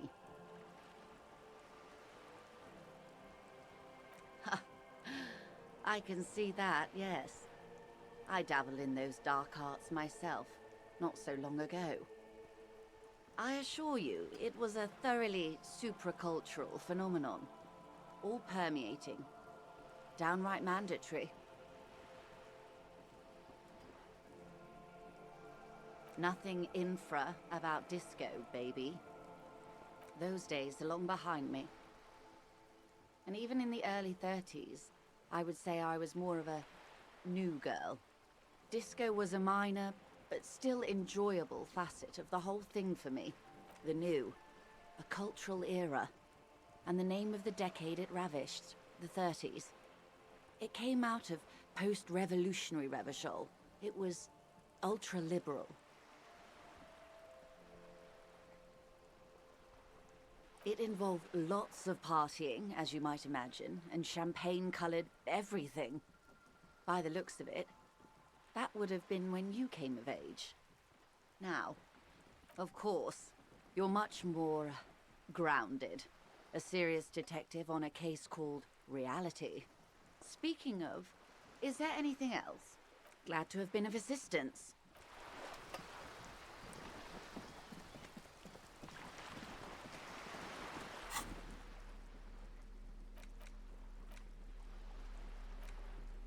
In your hands, you hold 16 Days of Coldest April by Yekaterina Dahl. The cover image shows a row of concrete apartments above which span a black and white rainbow. Indeed, the book is unusually heavy in your hands, as though the cover were lined with lead. You flip through the book. The pages are thinner than you realized, and the type quite small and tightly set. It's nearly 600 pages long.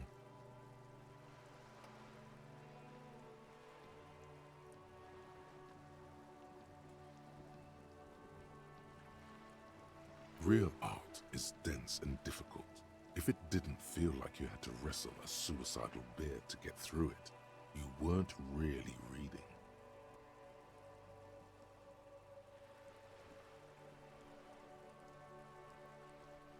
The back cover is dominated by a black and white photograph of the author.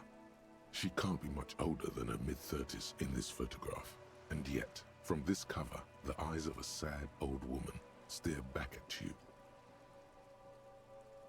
In cold, detached prose, the author describes a scene from one of the Yugoslavia riots in the 20s. Youths overturned motor carriages and set trash cans ablaze, while heavily armored guardsmen dash in and disperse them in a flurry of baton blows. The Yugoslavia riots took place from 27 to 29. Fueled by ethnic unrest and the state's repressive tactics, these events are often seen as marking the end of a brief period of liberalization known as the Yugoslavia Spring. Like all such periods, it is frequently memorialized in art and literature. As ethnic tensions run wild, a pair of young lovers meet each other on the street. Somehow, in the middle of all the chaos, they manage to lock arms and look into each other's eyes.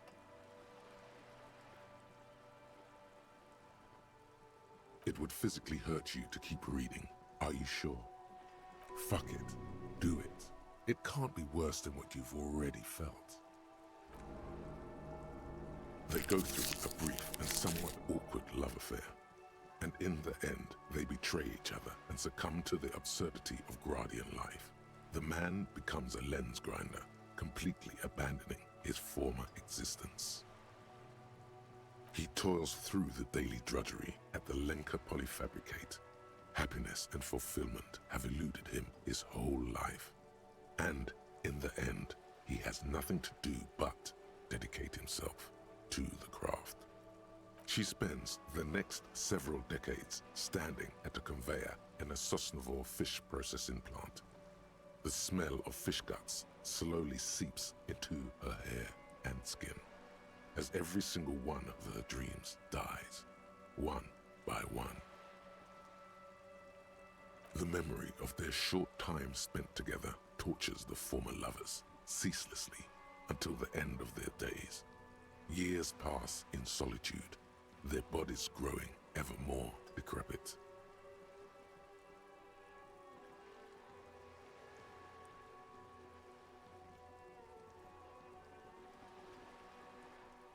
As life leaves their remains between the soil sheets, their final thoughts are filled with regret. Good stuff. I fucking loved this.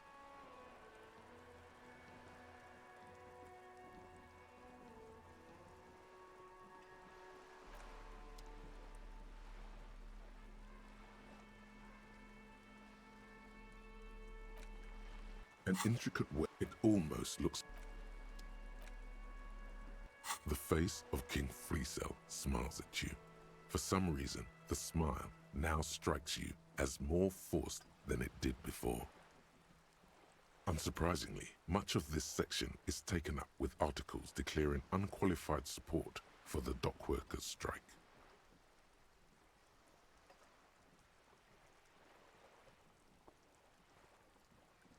You skim the headlines.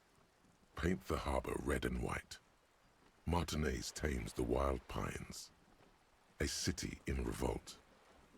First we take Martinez, then we take La Delta. Finally, there's a brief article by the writer G. Martin accusing the owner of the Capeside Apartments of illegally attempting to evict certain communist tenants simply for not having paid their rent. According to these editorials, there can be no accommodation with the forces of international capital or their mucilaginous allies in the coalition. Judging from the context, it's something very large and fundamental. You should probably know about it already, honestly. You flip back to the front of the magazine. The table of contents unfolds before you. It takes a moment, but gradually it dawns on you that Kunst und Kultur must mean arts and culture. Why they decided to title this one section in Volda is beyond you. As you leaf through this section, you come across several reviews of recent radio plays, as well as a brief artist spotlight featuring a local artist identified only as CS. The main feature, though, is a long essay titled Tip Top Tournée, a critical Mazovian perspective. The Tip Top Tournée is an inter-Isolari racing series, mostly known for its high speeds, ludicrous sponsorship deals, and high death toll. In Revachol, it's held quadrennially on the prestigious Zero Carousel racing circuit. This so-called artist spotlight is really just a brief Q&A, made all the briefer by the subject's evident hostility to her interviewer.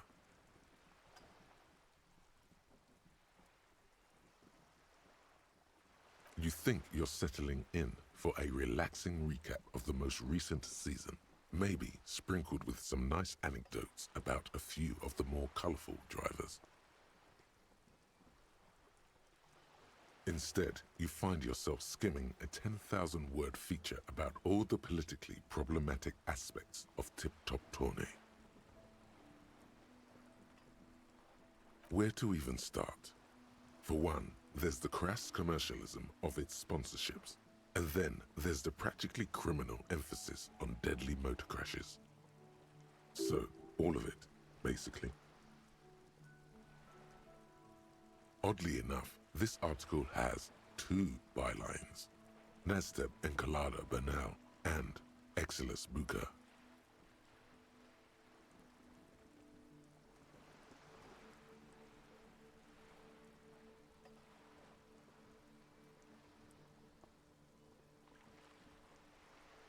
There's no way those are real names. Have you ever met anyone named Exilus? Come on, they're plainly pseudonyms. More than that, they're likely anagrams. Under capitalism, the article says, every pursuit has its price. Every pleasure, even one as elemental as the joy of racing others around a track, is reduced to an advertising opportunity.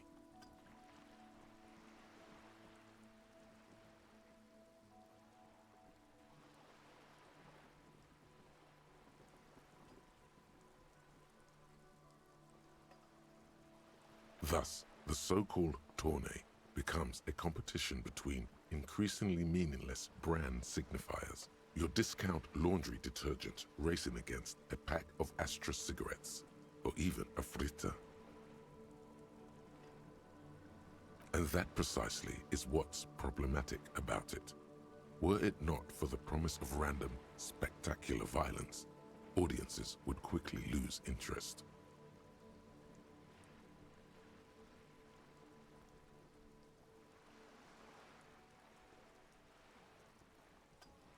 At the end of the day, it's the destruction of these 750,000 real racers that you're really watching for. Sure, you think that, but subconsciously, it's the visions of brand names being engulfed in flames that you crave. That's because you haven't been reading critically. But don't worry. The whole point of these sorts of articles is to let someone else read critically for you. Ah, come on. Can this article read your mind?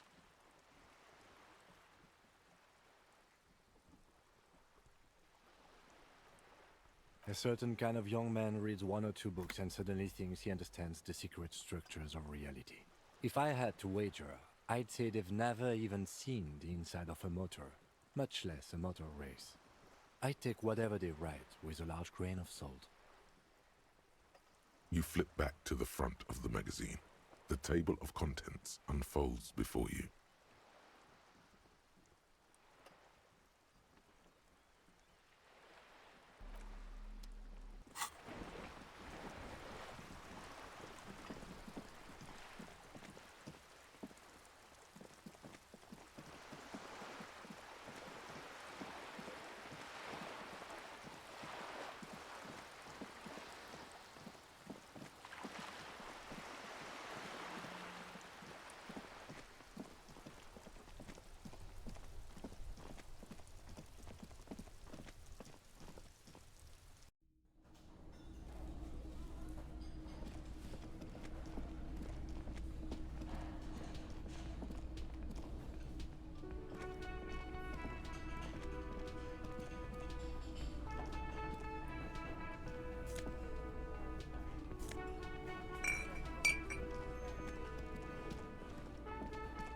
You see a heavy steel door with a prominent dimple lock.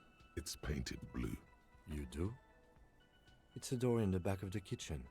Why do you care where it leads? Yes, I suppose it's worth seeing if we can get in. Just to be thorough. As a side investigation. It's hardly a side investigation. You already have a name for it. Gart is the person to ask about this. The cafeteria manager.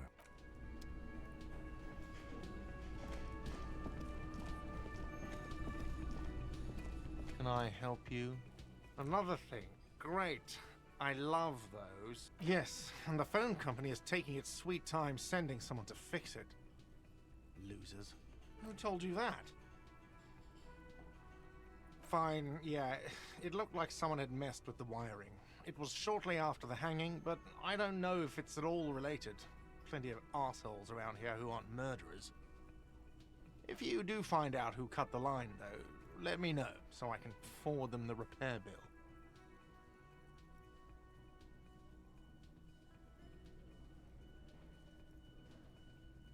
Oh yes, that door, sure. There's nothing mysterious about it. It's just... No, I don't have a key. I don't know how to get there. And I don't care either. It's not like I've been wondering about it for 10 years. It's just a frit warehouse, probably. Or some boring storage space with a bunch of old junk and dust. Junk and dust. He's attempting to maintain an air of indifference. It's absolutely not convincing. Fine, okay, a little. But my job doesn't leave me time for wondering about one locked door in one of the cafeterias I manage. So, I haven't opened it. I have cleaned the whole place 100 times over, though, after the animals. And I haven't found a key, so good luck with that. Yes?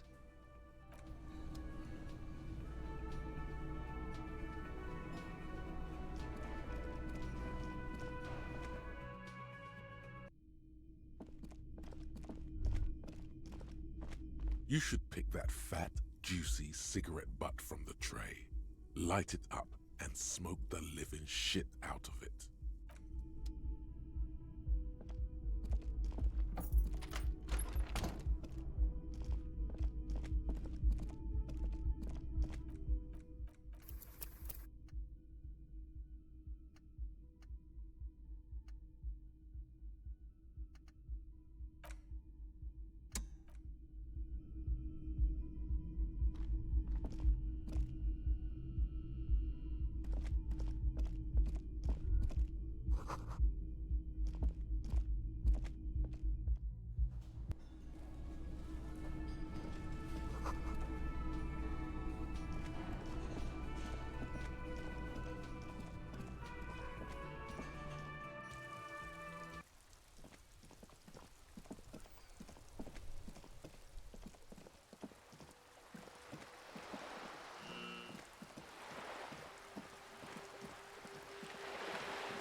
You're back. Good. More lessons in basic reality? Are you sure you're sure? Your colleague seemed adamant. Okay. The Pale is the most dominant geological feature of the world, Detective. The separative tissue between the islas. It is the inter-islary mass. Achromatic, odorless, featureless. The Pale is the enemy of matter and life. It is not like any other, or anything in the world. It is the transition state of being into nothingness.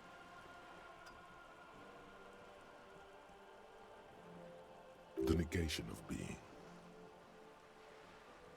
That's right. The negation of being.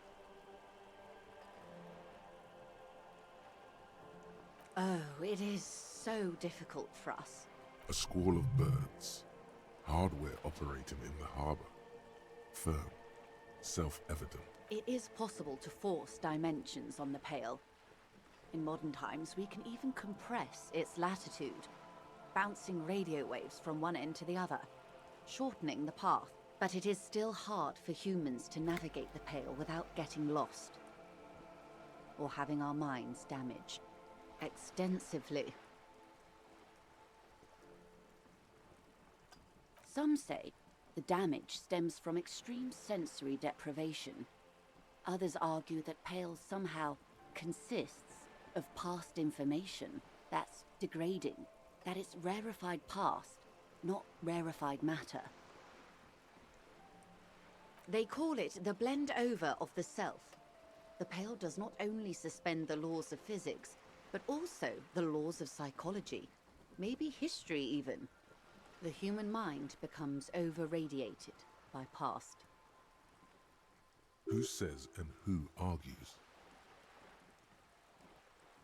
The logical positivists say, the dialectical materialists argue.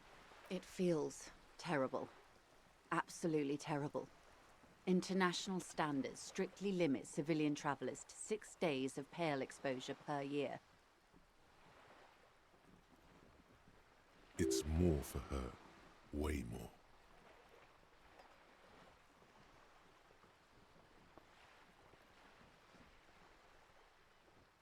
No, nameless detective of the Citizens Militia. I am a member of the Entreprenetic Business Class. I'm cleared and trained for 22 days of Pale Transit annually.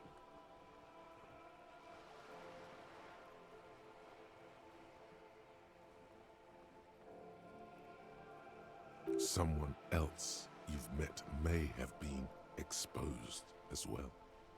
The strange grey-haired woman in her lorry. Yes, carried in the hulls of airships. It's a horrific job. Automation will abolish it soon. You should ask the Pale driver about this. See what she says. Up to my gills, officer. Entreprenetics is the scientific study of the Pale, or a recent iteration of it by way of Grad. The study of the Pale reaches back 6,000 years. The Pericarnassians called it the Western Plain. They had not traveled the entire circumference of the Pericarnassian Super E-Solar. It was not merely in the west, it was everywhere, even then, surrounding them.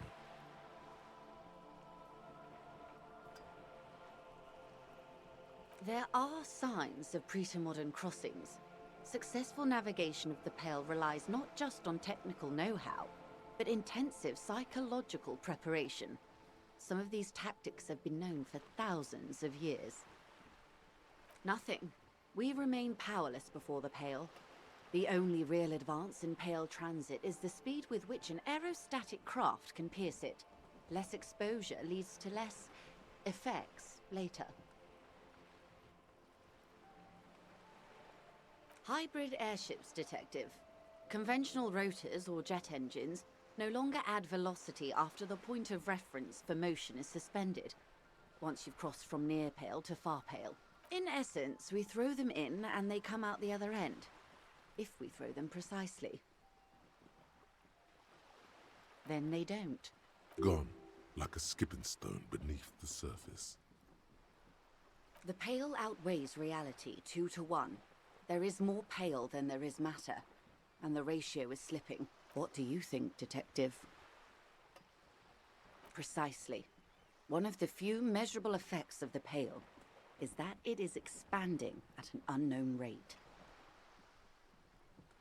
An intuitive conclusion of that development is that one day the Pale will cover everything. But this sort of talk is mostly left to extremists.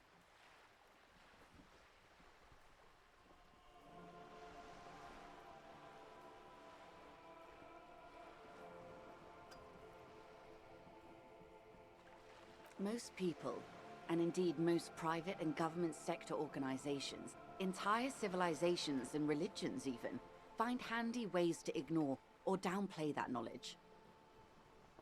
I suggest you do the same. No, Detective. We're safe.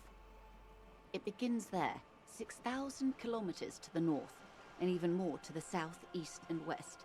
You are in the middle of the Isla. An uproar of matter, darling. Rising into the Pale. Rolling. Evaporating even. A great vision. The area of transition between the world and the Pale is called Porch Collapse. Imagine a grey coronal mist. Cold vapor marked by spores of an opportunistic microorganism. A mold that's adapted to grow at the edge of the unrest. It's the most disco thing you will ever see. It's difficult to describe, or even measure. Something whose fundamental property is the suspension of properties. Physical, epistemological, linguistic. The further into Pale you travel, the steeper the degree of suspension, right down to the mathematical. Numbers stop working. No one has yet passed the number barrier. It may be impossible. There's a slippery article in there. Pale when it's particular, this territory of Pale. The Pale when it's Pale in its entirety. Once you've seen it, language balks at the difference. Yes, sweet reality. But before we do, tell me, Detective, is this the first time you're hearing this? Do you really not remember anything? Then tell me, what do you think of the Pale?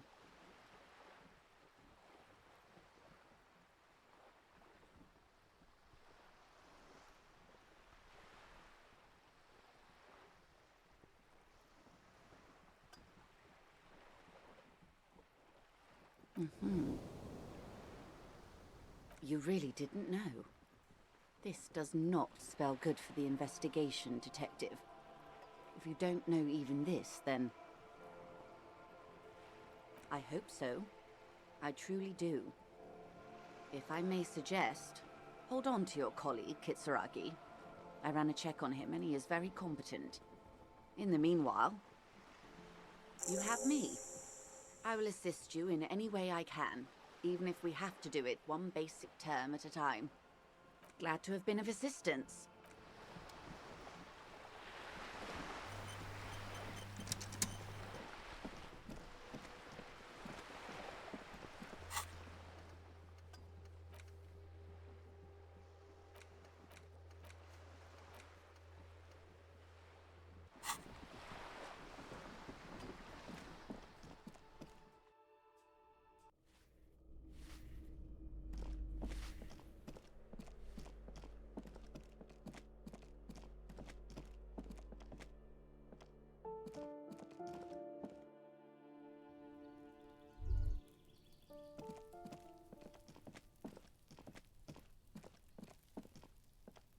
Gendarmerie, you found me.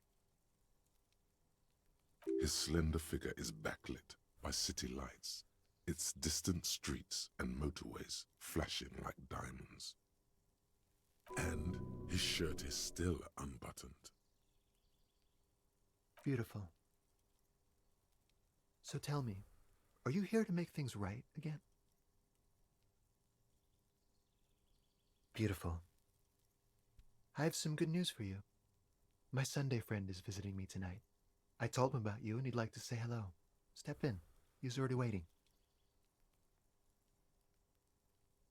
Trust me, you do.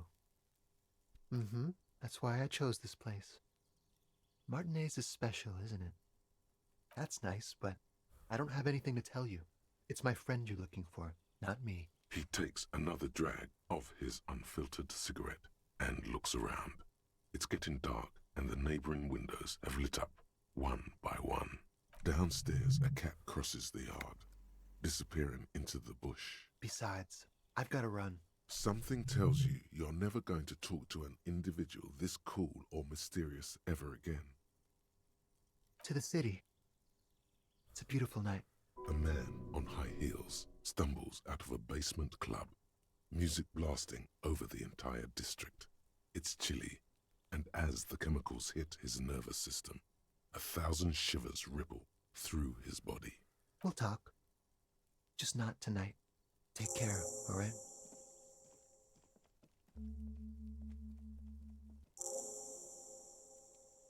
And he's gone again. Looks like it's becoming a theme for him.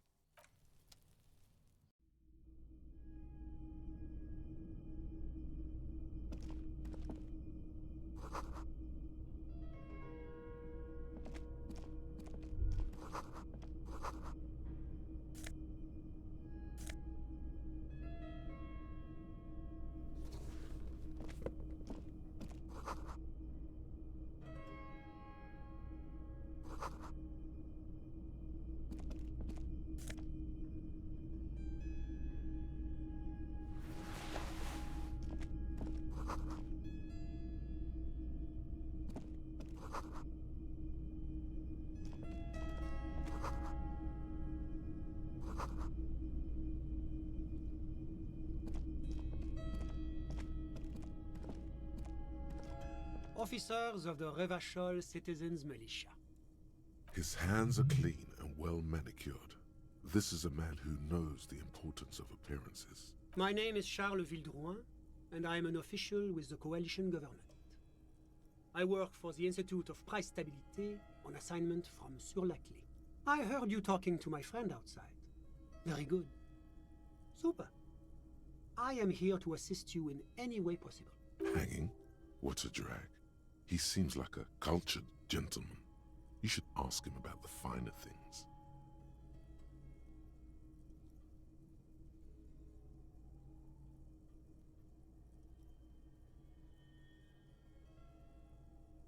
Of course. Let me just say it has been an emotional week for me. The Coalition is only looking out for the price stability. Inflation is a killer, like a heart disease blocking the normal circulation of the economy. It must be controlled. The economy impacts the entire international community, which is why it requires international oversight. It is the most important thing. It's the central goal of any sound monetary policy. Maintaining the price stability is essential to maintaining high levels of economic activity, which is essential for maintaining high levels of employment, which is essential for maintaining the social stability. Take your daily bread, for example. Too much inflation, bread becomes too expensive. Too much deflation, it becomes too cheap for bakers to produce. That's why the Institute of Price Stabilité works to keep inflation just below 2%. But not too far below, no. Too below is also bad. Below, but close to 2%. The Coalition believes in the importance of informing the public about the benefits of the price stability. Transparency is one of our principles. Would you like an informational pamphlet? A sound monetary policy is essential for addressing uncertainty. But oh, I don't have my leaflets on me today. That's too bad. You can always call our information line. Making information available is part of the Moral Intern's commitment to transparency. It's the international organization for moralists, hence Moralist International. The Institute of Price Stability is just one of its many mind babies, as is the Coalition. But of course. Well, do you value freedom? Do you believe in a normal, stable world governed by democratic values? The Occident is part of the normal world. Oranje, Sur la Clé, Martinez? No. Martinez is something else. Rivachol is generally difficult. It's led by an interim government, which means it hasn't yet achieved full democracy. But they are working towards it. You're all doing very well here, relatively speaking.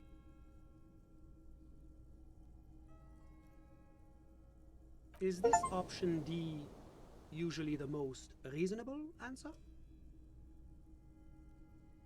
Sounds like you're a moralist indeed, my friend. Welcome. Moralism is all about compromise and achieving the achievable. It's pragmatic, realistic, and level-headed, an ideology for doers.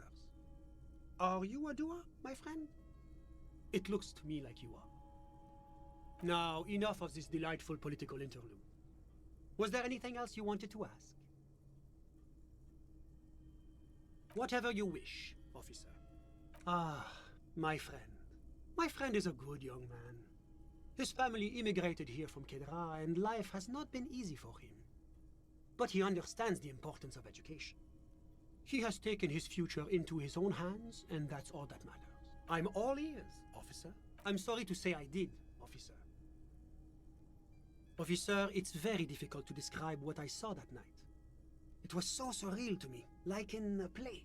He holds out his hands and blossoms his fingers, like a drama teacher setting the scene. No. I mean, it was so strange. I could barely believe what was happening. I was on the balcony when it happened, getting some fresh air. I remember that first they came in, carrying what looked like a body. And then I saw all the surrounding windows go dead, one by one. That's when I understood. I should not be seeing this. I couldn't see their faces well, and there were quite a few of them. But they were very loud and very Martinez. Let's just say that the laboring classes can get rather expressive with their profanities. I couldn't tell you exactly. Less than 10. Maybe 8? Sound familiar? That matches the prints you observed at the scene. That's a giant you're describing. No, they were all quite human, as far as I could tell. I went back inside. Officer, the yard was pitch black. There was nothing to see, but I could still hear their voices. They were threatening to kill that poor man. All men, I presume. But again, I couldn't see very clearly. That doesn't quite comport with what you know. Don't forget the lady driver. It's possible, officer, but I cannot say with certainty. It was very dark, you must remember. I believe they were mostly white, though I believe I saw 2 Areopagites among them. And I am quite certain that one spoke with a Mesk accent. Well, that's the strangest part, officer. Nothing happened. It was oddly quiet for a public lynching. Eventually, their shouts died down, and that was all. There were no gunshots, no celebratory shouts, no anything.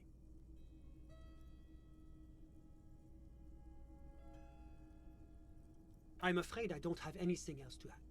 All I can say is that it was late. No, I didn't see the corpse until the following day. Of course, anything I can do to assist the RCM. My friend. How did any of us become friends? Bad things happening on the Insulindian Isola? Oil platforms ablaze in the night? Civil wars lasting for years? Finally, the international community is forced to step in. Au contraire, it's how millions of people end up where they are, meeting the people they meet. It's how I came here, and my friend too. I'm just enjoying the view. Listen. The baby is crying in the neighboring apartment. No, listen. The Insulindian Bay. This place used to be a luxury accommodation before the revolution. Apartments, of course, were much bigger then. A few walls have been added here and there, leaving some of the tenants without a private bathroom or a kitchen. But the million real view stays. You can't take that away. My friend comes and goes. I'm sure you've seen him around. He's a busy bee. A busy bee? What an odd choice of words. Sorry, who? But I told you, officer. He's a bright young man here to pursue his education. Education is the foundation of our future, especially the arts. It is a cornerstone of our civilization. He's deeply enmeshed in the study of the fine arts, yes. As though you weren't envious enough of the boy as is. He's a truly free spirit. He likes all the arts. Perhaps graphic design, printmaking, who knows? The world is open wide for a talented youth like him. I'm all ears, officer. A moment, officer. Do you have everything you need from me? I'm afraid we won't have the chance to speak again once you leave. It's against diplomatic best practices for an official in my position to be discussing murders with local militiamen. That's not the real reason he's so apprehensive. Men in his position shouldn't be seen loitering around in underprivileged young men's apartments in the middle of the night.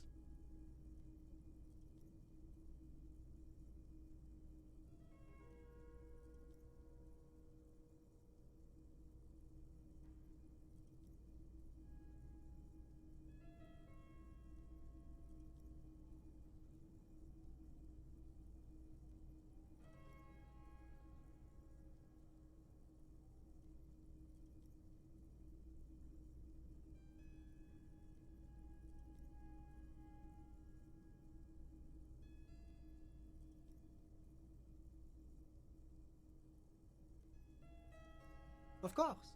I'm glad I could help.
bed is still cold from the broken window, and not too inviting.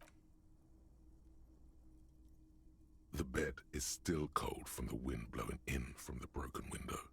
The mattress creaks as you close your eyes and try your hardest to fall asleep.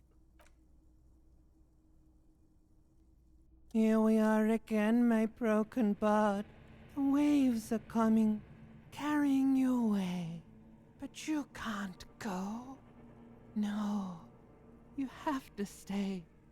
Always half aware of yourself. You're not cooperating, brother man. It's your disgusting body. Even through your sleep you feel a vague discomfort suffusing it. Your belly and your sides are unpleasantly tender. You wish you could curl up into a fetal ball of safety. But you cannot, because of the pain.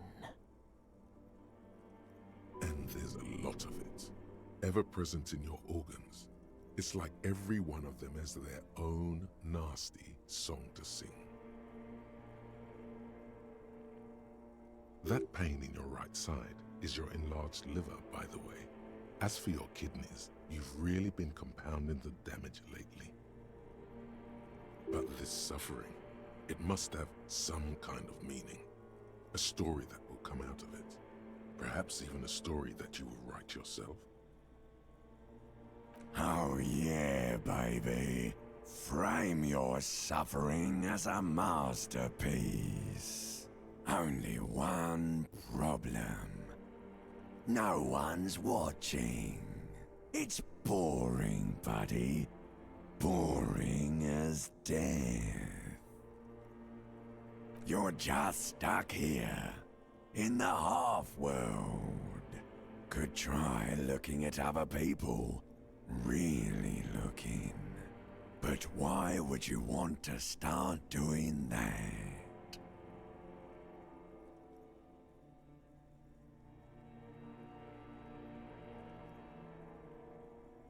How many promises have you kept lately, Sir Harry? To the great see-through world. The tenderness. Thou art honourable and just, sire. 'Tis the snakes who are vile, hissing in the grass. What do you think you're doing right now? Coming to some greater awareness? Look at all these lights, blinking in and out of existence. Thoughts! You're just pretending that you're asleep, even to yourself, while the world goes on without you. Let it. Let it. But it never seems to let you go, does it?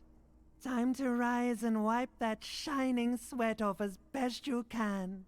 Gather your bearings. Rock and roll.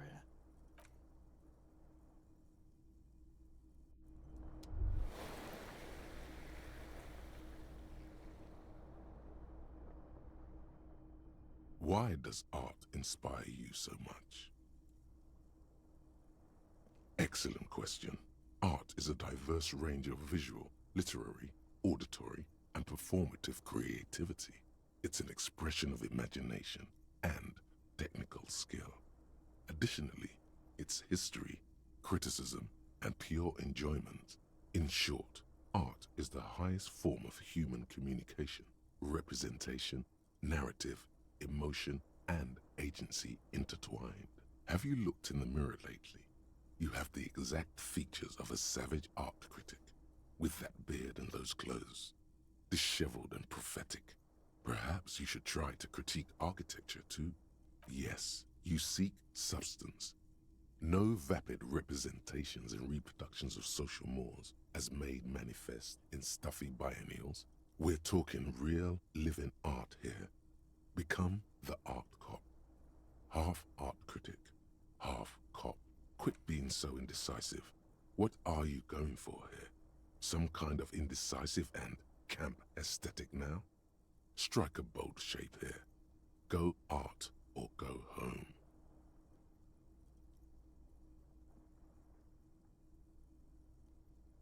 Exactly. It's not only your duty to only catch the criminals off the street, you must also apprehend criminals of the printing press and the gallery, the trite and derivative artists and writers of the world.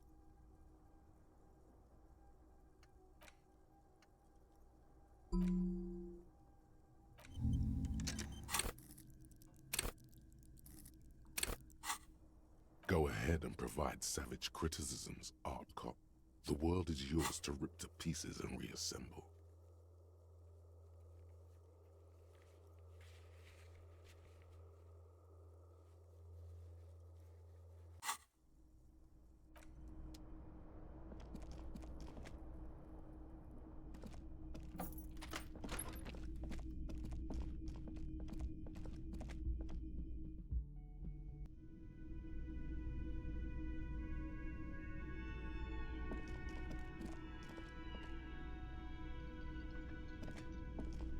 Yes?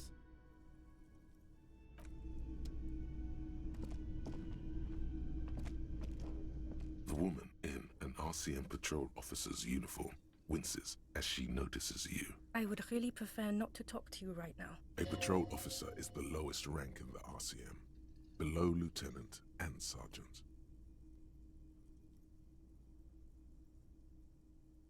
I don't know. I mean, why would I want to talk to you?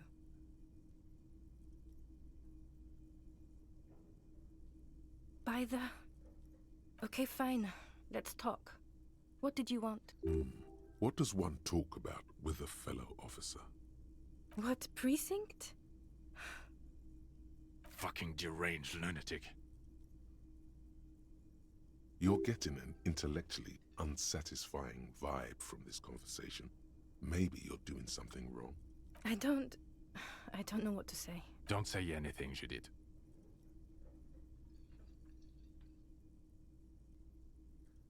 I'm just looking out for... No one. I'm just a man with sunglasses. And you are? Yes. A policewoman who just wants to do her job. That's all. Something about the man with sunglasses and you, the energy between you two is making her uncomfortable. You look like shit. And I don't mean that as a metaphor. Oh, don't be so modest. We're looking at several months worth of damage here. Kind of a miracle you're still up and at it, to be honest. Oh, come on, Jean. It looks like it's been a rough week on him. It's not just this week. What you want? There's something about this guy that matches with a face in your head. A similar, but different face. He might be wearing a disguise.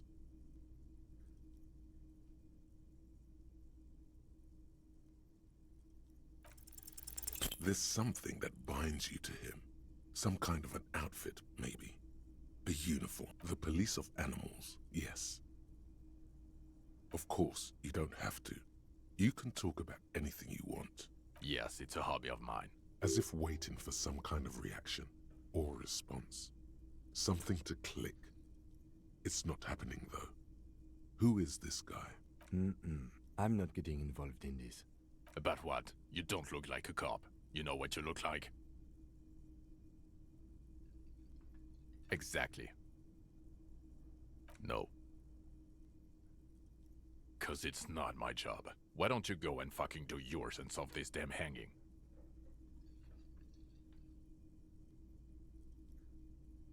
Actually, I don't want to hear you say things. Come on, Jean. Okay, say things.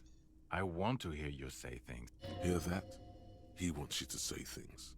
Say one. Suddenly, out of nowhere, case-related things start popping up in your head. So, do you know who hanged him? Yeah, I can see that. I don't know. Why are you? It's like you felt it would be intellectually stimulating and would lead somewhere. A custom even? Strange. Oh my god, there's more. You want something more? What is it? Watch out for yourself, loser.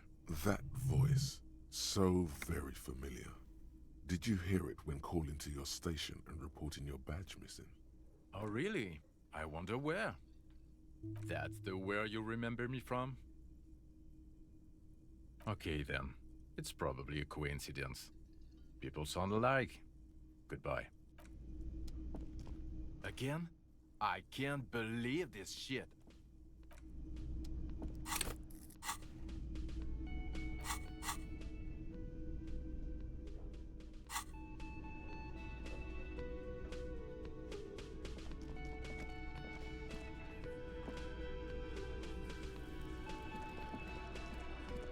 It's you again. What is it?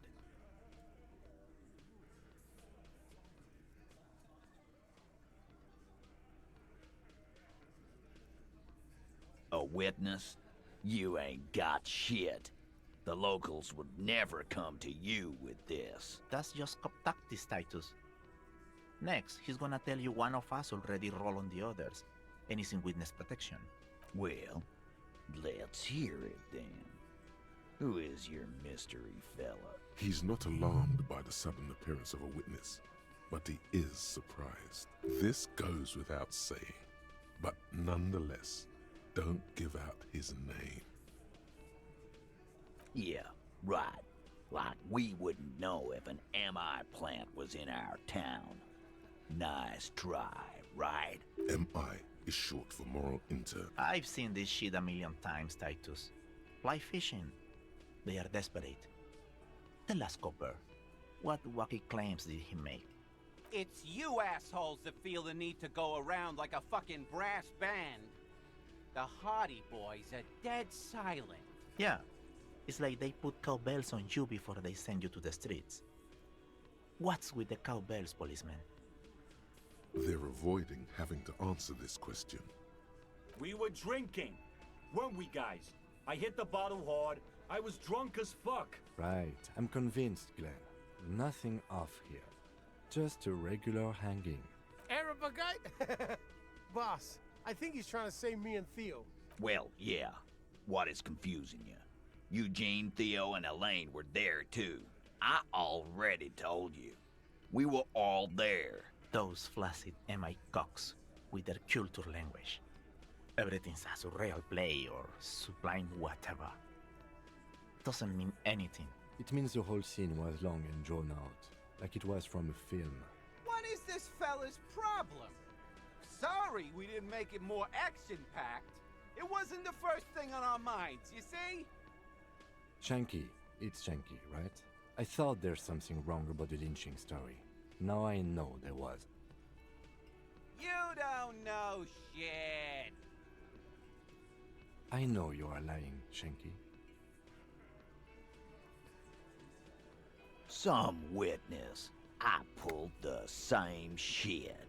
Came up with some shit, then went and said it to people. Get a reaction. Don't have to go to cop school to try that. You don't have to go to school for shit. I never went to school, and I'm doing great. You're doing a hell of a job, man. Hell of a job. So much bluster to hide the fact that they're uncomfortable with you having this info.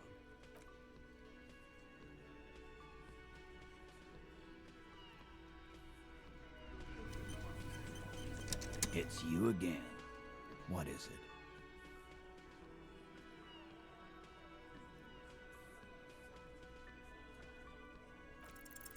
You have so many bad options ruled out, it's insane. There is no way in the world you won't do it this time. You know what? You guys must be the cops. Because this is what cops do, right?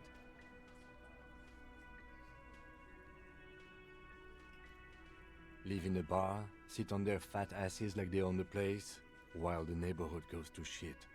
Corpses hang from trees, kids shoot up.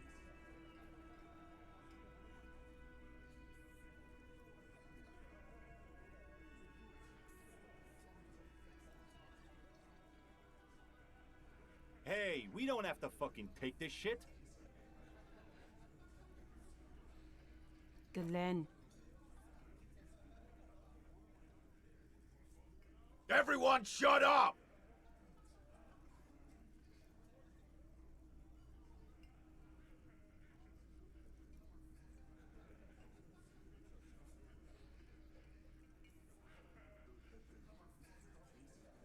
Fuck you, man.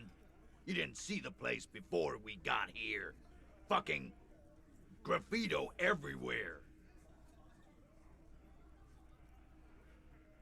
Congratulations on the graffito removal. All I see is you sitting around talking about Monica's titties while there's a rape victim. So what? What do you want from me?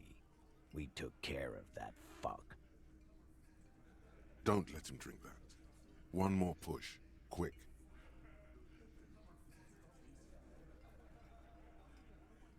Titus? She stops mid-sentence. That's it. You got him. He's going to give it up, but on his terms. You wanna help her, cop? Fine. I'm gonna let you help her.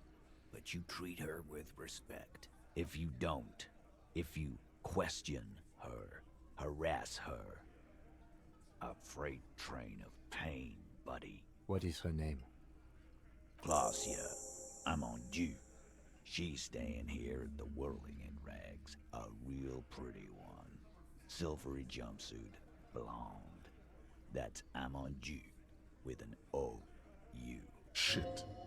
The girl. The girl upstairs? That can't be her.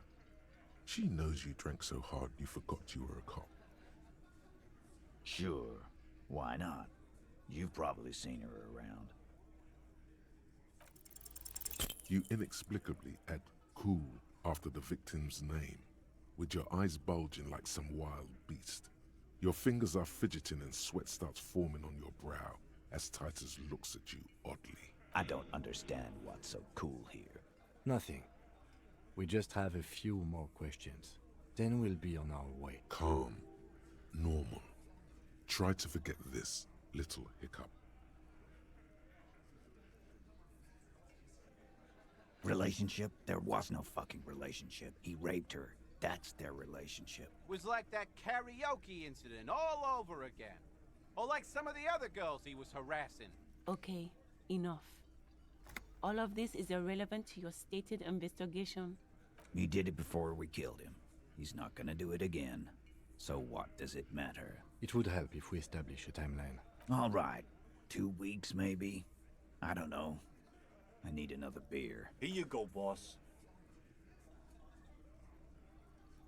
I know her. How well do you know her? A small twitch in the corner of Kim's mouth. He has a hunch about what knowing means. Well enough, Copper. We party. She's been here for a few months. He tries to make it sound real casual, but the muscles on his neck tighten. You mean Revachol? Nah. Our Miss Aranye disco dancer is an immigrant, or a drifter of some sort. Been staying over here over the winter. Don't you give her any more trouble. She's just had some bad luck, that's all. Shut up, Angie. She doesn't need your help. Titus gives them both a look. They fall silent. What's with all the silences? It's like these guys don't know how to feel about this. You should keep picking at it.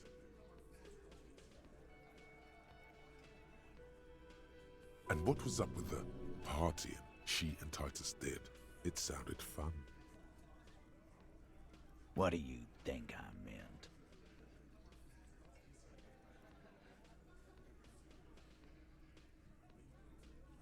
Yes, yes, and no. Got something to say about it? No, we just fucked. That's all. I'm not gonna give you any details if that's what you're after. So put your dick away. He really went out of his way to seem comfortable with this topic. That's all you're gonna get for now. He's doing a good job here. A commendable performance of, I don't give a shit. You don't know her. Good boy. You don't know her. Not the way I do. Remember what I said. Freight train of pain.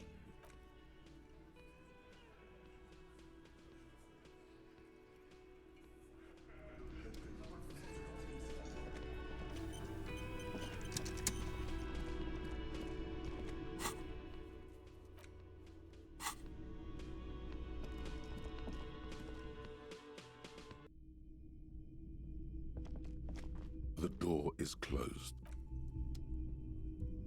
Officer, what was that? You looked strange when he mentioned the assault victim's name. Do you know that woman? Is there something I should know before we talk to her? Whatever you do, don't say the first thing.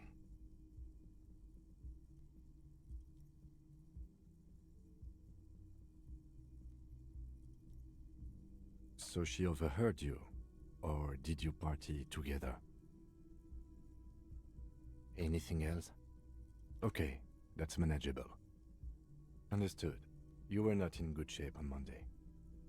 That's clearly your interrogation technique. Anything else? We'll be alright, officer. This is nothing. Is it though? Nothing? You're still in for a bumpy ride here. Try not to mess it up.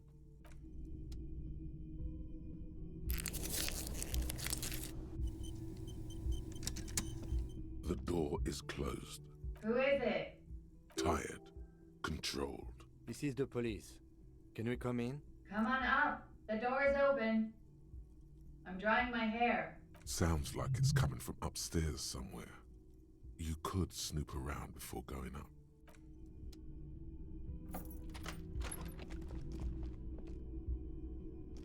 Yes?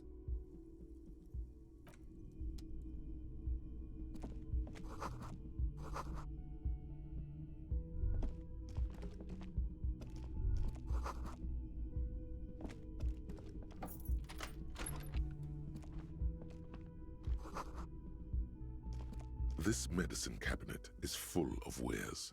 Sheets of pills, haphazardly stacked, one on top of the other. There's also a toothbrush somewhere in there. Pharmaceuticals line the shelves, sheet upon sheet of pill bottle next to pill bottle. Acetylic acid, APAP, eye drops, blood thinners. Anything of note? Pill bottles rattle like bones as you search the cabinet.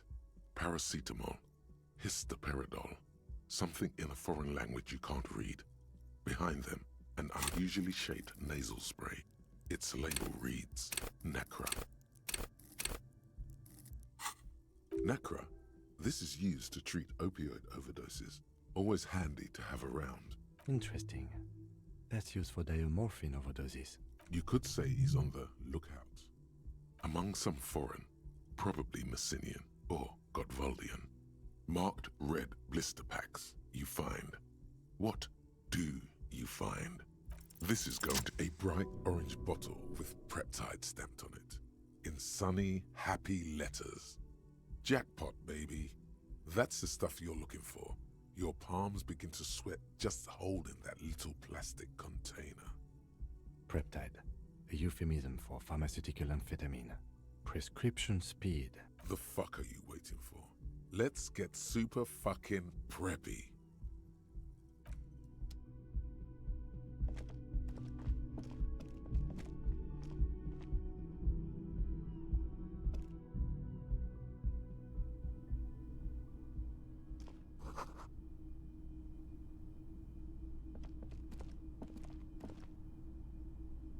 This window is pristine on the inside, unlike the one next to it. Light from the desk lamp reflects off the glass in an untarnished golden halo, smooth as ice.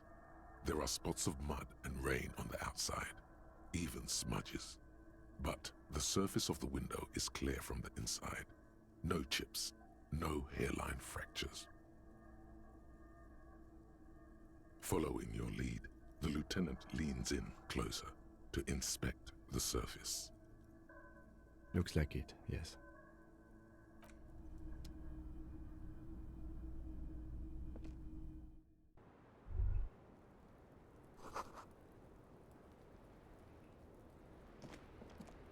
The same small, heavy door.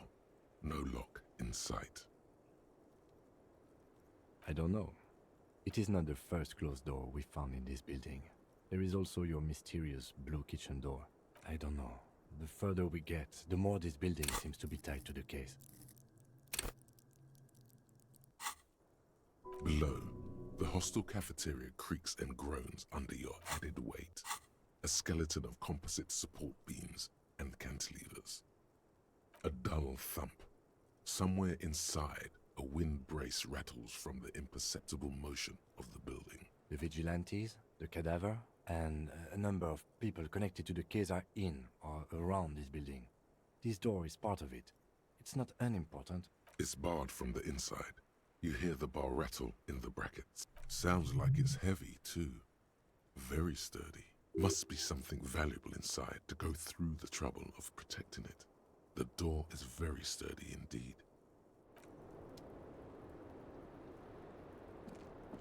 Welcome to the roof. Her hair is still slick from the shower. Below her silvery jumpsuit, an athletic young body, built long and lean. I'm sorry for the mess down there. The cleaning lady hasn't come by in days. I'm beginning to wonder if she ever will. Oh yes, legends of room number 1 have made their way around the building. They say a portal to hell has opened in there.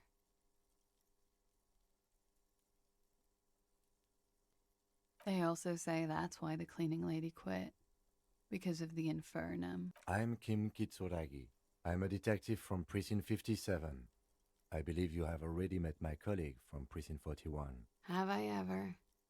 This is the biggest fan of ostentatious orchestrations I have seen in my life. And I have seen a few. Oh yeah. Life gets hard, but we go on. The chorus of the 35 single, megaphoning the entire human race, instills you with the fuck it all swagger that prompts one to plow into grannies on your morning stroll. I can see that. I'm glad all this onward going has brought you to me. Miss, we are investigating the murder of the man who was hanged. The people responsible have asked us to talk to you. Huh. I see. What could she be thinking of? It's hard to say. Her shoulders are relaxed, her eyes on the cigarette. It's like she's disappointed this wasn't about more entertaining matters. Clausier Amandu. Same name that Titus gave you. It sounds Oranese, as does her accent. Her birthmarks also signal Oranje. You don't know why, but Oranese girls tend to come speckled with them. I'm afraid you can't, officer. Why is that? Because it's buried in a sealed plastic bag at an undisclosed location on the coast, along with cash and airline tickets. Thank you for your candor. Why? They say so in your tourist brochure. Keep travel documents away from your person when west of the river. If I were to lie to you, I would come up with a more mainstream name than Clausier Mondu. She seems to be telling the truth, sire. Okie dokie. If any of this made her nervous, it certainly doesn't show in her expression or her movements. Right, sir. Vredefort, Republic of Oranje. I guess you could say I am an Oranese expatriate. Wasn't the tattoo on the hanged man an Oranese map of the waterways? The thought begins to form in your head, then dissipates. Something for later. A bad memory, officer. Of lilacs and lightning. Parks, glass, duraluminium. Vredefort is a conference city. It's always autumn there. A night. At least it was for me. What's so bad about that? Nothing. If you're no longer there. I'm 28. Something stupid. Oranese lit. Oranese literature. It's what I studied at the university.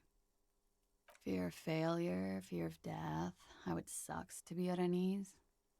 All national literatures are... Only the name of the nation changes. What about Revacholian literature? People sometimes reveal things about themselves when they discuss such matters. No. Revacholian lit is about how magnificent and serious Revachol is. It's about how you have to save the world. Strange. Usually the Revacholian hero does not save women.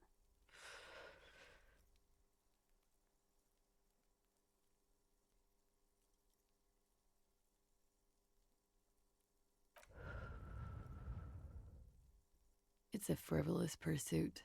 He saves all of mankind instead. Nothing. I do nothing with it. Cool. I've made more money by just being than I have with Rani's lit. Many things. A roller skating instructor, a secretary, Miss Aranya 37. Miss Aranya, now there is something you should linger on. All things considered, very. Now linger. Mm-hmm. I would offer you coffee, but it's garbage. Literally tastes like poison. The record. So official. Yeah, it's pretty deluxe. I have no idea, officer. Thank you. I've put a lot of time and effort into it. Technically, possession of narcotics is legal in Revachol, but you should still reprimand her. I always heard you RCM guys were cool. You are. I'm wintering. How long have you been staying here? About 4 months. I came in November. The bills downstairs concur. Here in the Whirling, here in Martinez, or here in Revachol. I heard this is where the washed-up disco has-beens go. I'm really not. It is. The lieutenant makes a note in his notebook. Okay. Watching herself reflected in the bedroom window, tall and sparkling and draped in smoke. It's a bit early in the morning for raped, isn't it? Yeah. I'm gonna go with not raped. I can't say that stuff about him. Tell them it's not my style. They'll have to, you know, if they want to jazz up the charges, they'll have to get someone more, rapeable. By they, she means the Hardy Boys. Are you saying that you were asked to tell us you were assaulted? Not explicitly, but I understood what they meant. It wouldn't hurt to spice things up a bit. Some assault and battery. Sexual assault, maybe. It was clear the latter would be spicier. Pretty much. Warming them. I'm 89% sure. You know how it is. Do you? Maybe you don't. There are numerous cigarette burns on those silvery scales. Easy to see now that you're closer. In conclusion, officer, I'm gonna go with a mild to medium not raped here.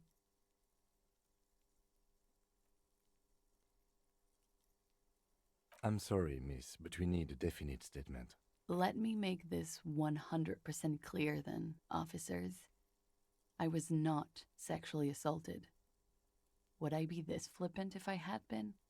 We partied.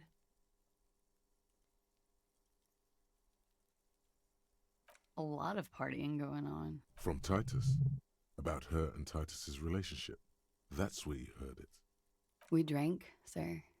A lot. For weeks, basically. We had that effect on each other.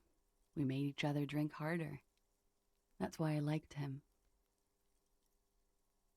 What else? Stimulants. Speed also has that effect, making you drink harder. And then drinking harder makes you do more speed. It's quite the combination. We also had sex. A little. The drugs were good enough, and we did enough of them. How did you two meet? Downstairs, at the bar. He was on some sort of assignment, a military man, as you probably know. Had a cool, scary scar. When was this? A month ago? Something like that. Oh yes. I have multiple viewpoints. From the roof, out of the bathroom window, in my dreams. A bitter cringe. It hurts. You look to the lieutenant. He takes a small step closer.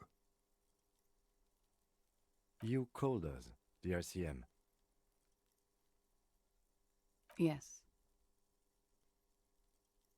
Jackpot. I made it. And I would appreciate it if you didn't tell everyone. In Martinez, they call it snitching. Reporting crimes is confidential in Revachol, miss.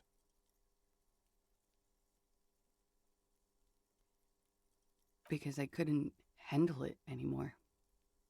None of these people called. He just kept hanging there. Then they started stripping him.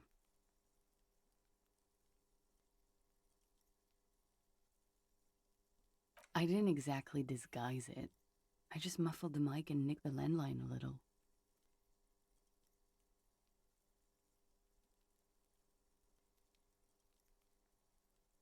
With nail clippers, and I diverted some radio fuzz into it, into the cold wire.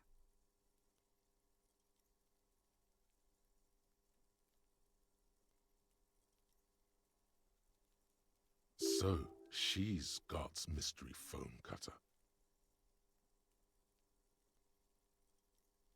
Did I? Fuck. I didn't mean to. I had no idea what I was doing. Jigsaw falling into place. This is satisfying. Good catch. I appreciate the symmetry. Still, that's pretty clever tampering. Simple and clever. Crossing the lines like that. Thanks.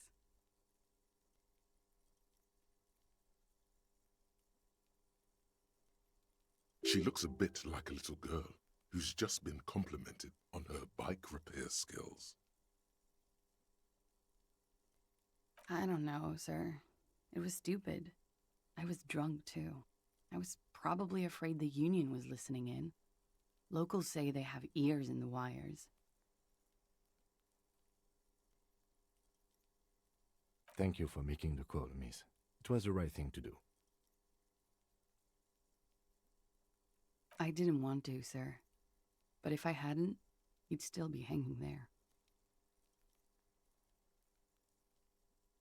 He won't be down there long, miss. We will move the body to the morgue soon. I'm sorry, I can't do it.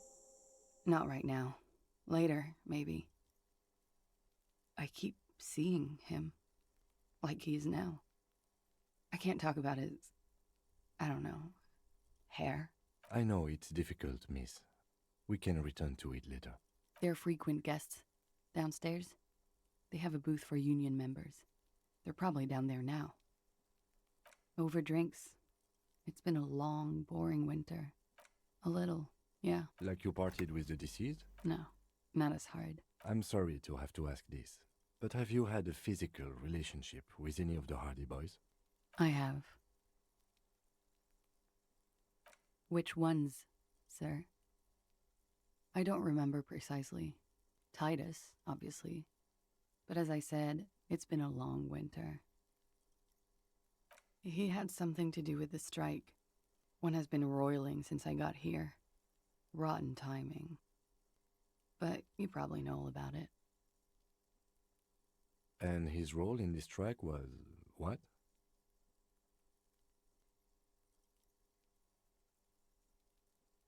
I think he was in a security detail.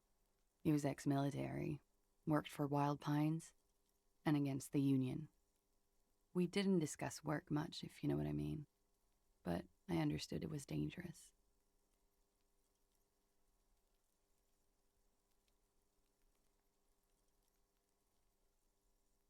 And they lynched him for it? She nods. She breathes a silvery sigh of relief and weariness. The air on the roof feels humid. Should we head by downstairs, officer? We may have things to discuss there. She nods.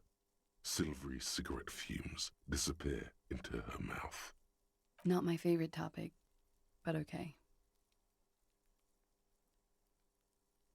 How about we...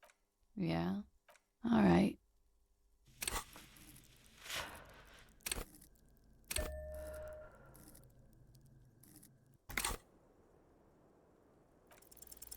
She looks back. Time moves slowly. The triangles of her face rearranging into a weary smile. Don't worry. We will protect you from her beauty. We will consult you through the reefs and sounds of her persona. We will see through deceits. You are shielded. You are wise. You are advised. There are muscles on long white bones that line her limbs, just below the silver jumpsuit. Nothing. Just time passing. Don't worry. Anything out of the ordinary and you would be notified. Air moves in your windpipe.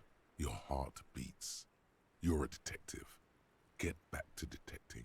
She presses her elbows against her waist and slowly turns her head. Her hair brushes her shoulders, making a small hissing sound, almost imperceptible. The strange moment ends. It was brief, no longer than 2.2 seconds. Why not? I'll be here until 11 p.m. Actual art degree. Trite, contrived, mediocre, milquetoast, amateurish, infantile, cliché and gonorrhea-ridden peon to conformism. I fucked me. Affront to humanity. War crime. Should literally be tried for war crimes. Resolutely shit. Lacking in imagination. Uninformed reimagining of lip-wristed, premature, ill-informed attempt at talentless fuckfest, recidivistic shit.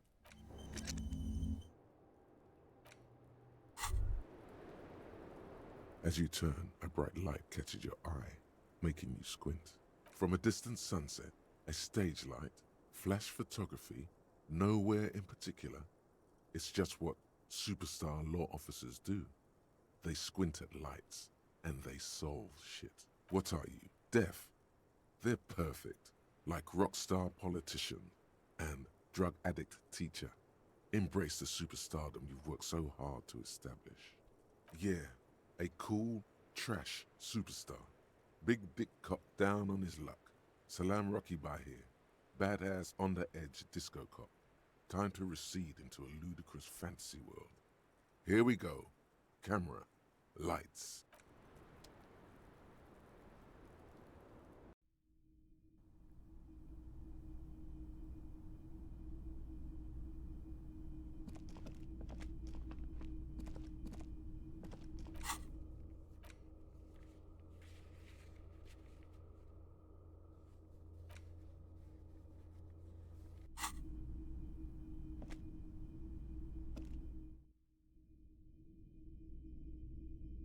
Looks like we have more to discuss with those so-called Hardy Boys. Half their reasoning just went out the window.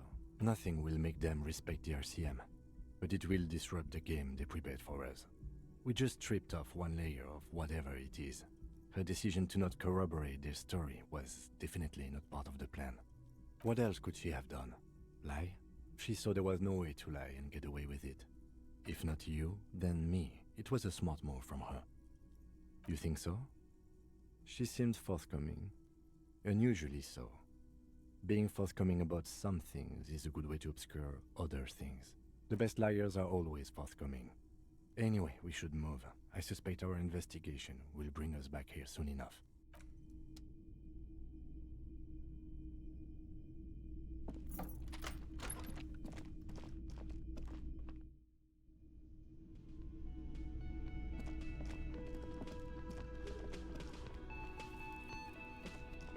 Hi, gendarme.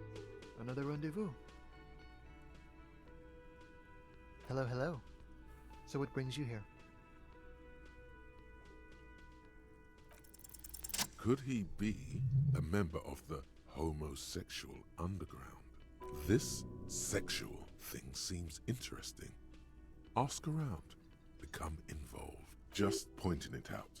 We're not talking about some kind of cult with members here. You made it up. Hmm?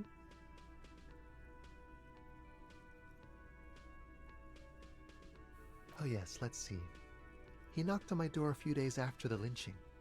I think he was going through the entire building, asking questions. Yes, but he was speaking to someone on his earpiece. Yes, you know those tiny speaker microphones that fancy security guards sometimes wear. Just reporting back whatever I was telling him. Muscular, handsome, strong, like one of those military types. Oh, let me think. He had an accent. He sounded like one of those mercenaries. He sounded vaguely Oranese. No, not vaguely, scratch that. He sounded definitely Oranese. Sure. Anything else on your mind? You did? And how did you like him?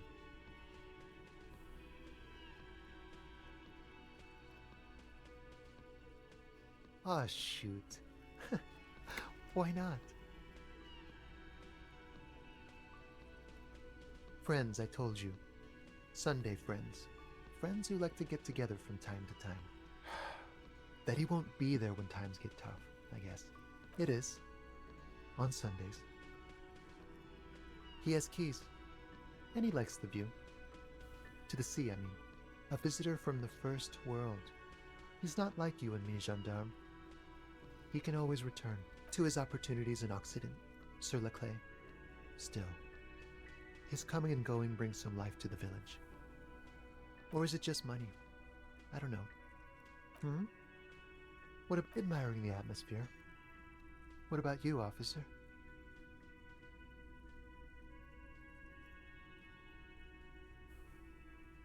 Well, here's to you. Bye-bye, gendarme.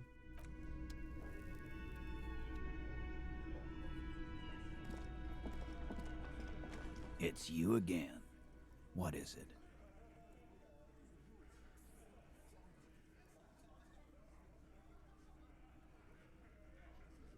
Fuck!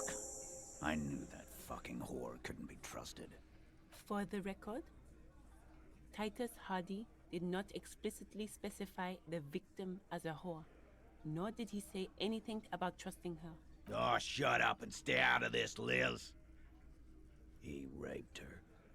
He was out of his fucking mind. You have no idea. She's just in denial, asshole. You don't understand the traumatic experience. She's shutting down, and she doesn't fucking trust you. Yeah, she's crazy, you know. A crazy bitch. You know the type. She's fucked up. This is a diversion. Stay on track. She wasn't raped. The witnesses' statements were very clear. Lawman, I'm at the end of my goddamn rope with you. I fucking told you not to push her, and you went and pushed her. I am gonna fucking hit you. Duck. Titus Hardy. Everett personally sent me to take care of this. If this goes south, we'll all be in the shit. But you, Titus Hardy, are going to be buried. Am I understood? When she's angry, she emphasizes the S. It gives her voice a strangely hypnotic quality. Her lips barely move as she speaks. Someone has to rush in to break the tension. The second in command. Look, Copper. We know that fuck was a rapist and a killer. We got him confessing to it on tape. Show it to him, T. Here, jerkwad. Listen to this shit. And then come back and tell me the soldier of the apocalypse was an innocent man. This is their last play, this tape. Their story is in tatters, a mess. It might be nice to listen to, but at this point, you don't need to. You don't care about evidence. The fuck are you a cop for, then? Pigs, T. They don't care about getting the truth. They care about getting convictions. They are fucking keeping a score on their bulletin boards. I won't be on your bulletin board. If you don't listen to the tape, we got nothing to talk about. There's a lot of questions. If you ask them now, they'll just keep bringing up the tape. Listen to it, and they'll have nothing to hide behind. Don't forget your tape, lawman. Compliments of Titus Hardy. You do that. Oh, and keep it. Maybe you'll need a reminder of human ugliness someday.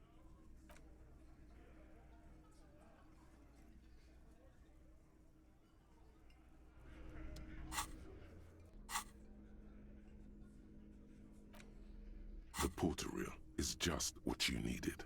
The reels attach to the apparatus. You push, command set, and the tape starts spinning. Violent static and machine sounds fill the air.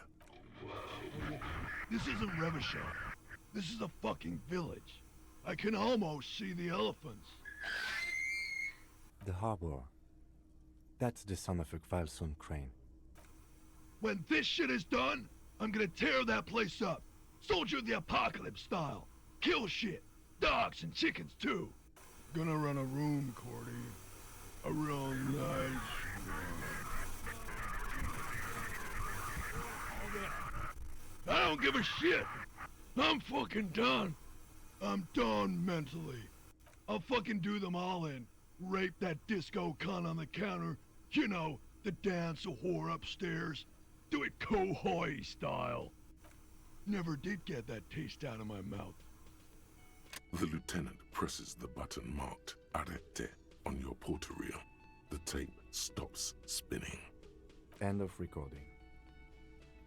Corty could be short for Cortenard, one of the other mercenaries, the one he was talking to. Probably the mountain at the harbor gates.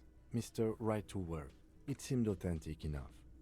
Probably recorded off the shortwave, then edited to seem more incriminating. He sounded like he was on patrol around the harbor walls. Still. A village on the Samaran Isola, in South Cipher. Grad committed war crimes there, the kind of thing he talks about. Who knows? Maybe the tattoos would have an answer. We would need to know the story of this man's service. A symbol of soldier of the apocalypse style conduct in a civil environment. I think we've got a few more questions for class here, don't you? This seems to contradict her testimony, at least to some degree.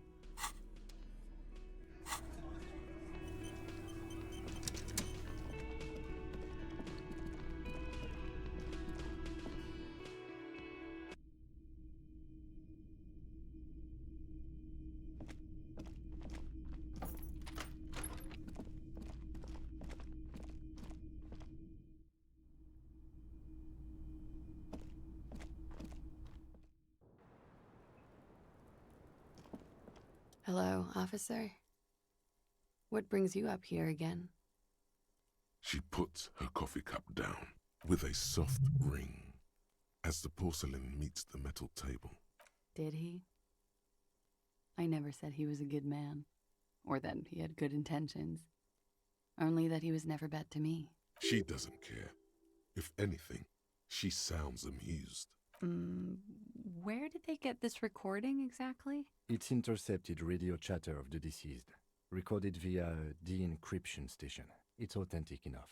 Does he say he's gonna do it Soldier of the Apocalypse style? The phrase was used. Yeah. That was practically his pickup line. A memory surfaces in her tired neocortex. It's not entirely unpleasant. Did he say whores a lot? Was he pretty much on the verge of doing it Kohoi style? He liked the way it sounded when he said it. As to Kohoi, he wasn't actually there. He didn't do a tour, or at least didn't tell me he did. Would have been overkill anyway. He lived his own little Kohoi. It wasn't his everything. Yes, was he bragging? Oh no, I'm pretty sure he did all those things. Then integrated them into his idea of normalcy. To keep on living. Until they just sort of turn into his, what's the word I'm looking for? She's quite observant about the human character. Trained to observe, even. Running joke. I was gonna say running joke. And it sounds like you didn't even get the good bits. Lely's punchlines got way, way funkier than that. He was like the Seminoles conflict, the Kohoi massacre, and the 36 famine in Yezut all rolled into one person, then cast in Orani ceramic armor, which he wore in bed and in the shower.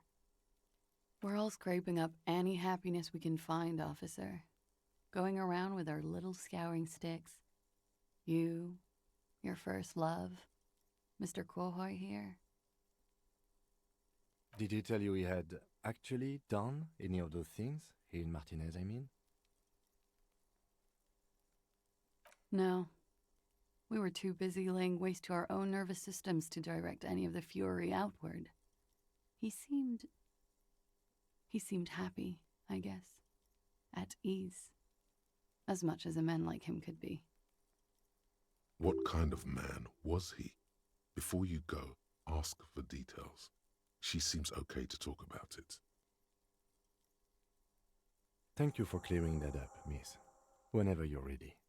I'm interested to hear what Titus Hardy has to say now. She takes a very small sip of her coffee and smiles.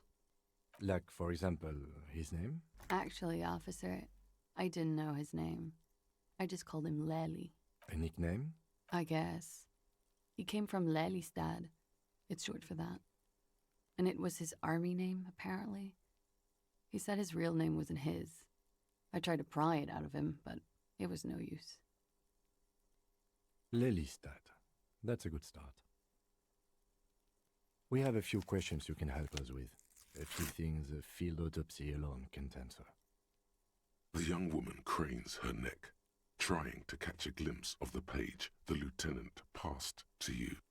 On it is a list of autopsy observations recorded neatly in blue ink. Everything left to be clarified is in the column on the left. He was 42. 42? Are you sure? I would have had him above 50. He had many scars that made him appear older. But no. We even celebrated his birthday, like, some weeks ago. It was a funny 2 days. He had little reason to lie to me. Looks like you were right, officer. Points are good. Have one, you old dog, before we all die.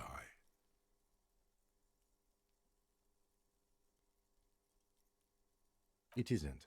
Police work is a cooperative sport. Blue. Light blue. They were like little blue galaxies, you know? It was strange, seeing those eyes in his fucked up face. Pardon the swearing.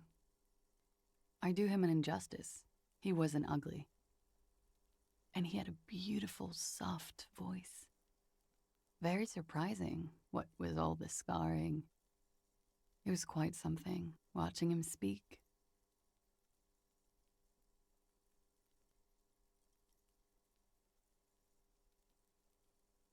He had a combat wound on his chin and mouth? Yes. Severe. It made him look like half his face was cracking away in some strange smile. That and those eyes.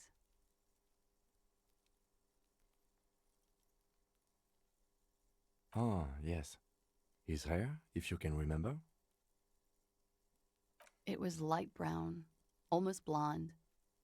He darkened it with brilliantine, made it oily. Not nice to stroke. I couldn't convince him to leave it alone. Oh, that. Sure, waterways. It was mostly for showing off to chicks, though. How? Imagine him lying in bed. Freakish musculature laid out on the sheets. Scarred, of course. Tattooed. The sheets are dirty for some reason.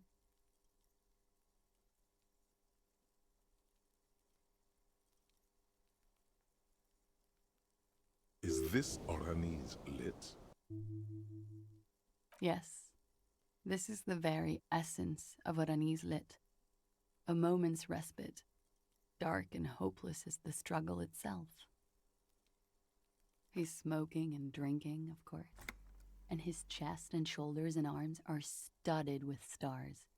Tens, hundreds of them, maybe even thousands.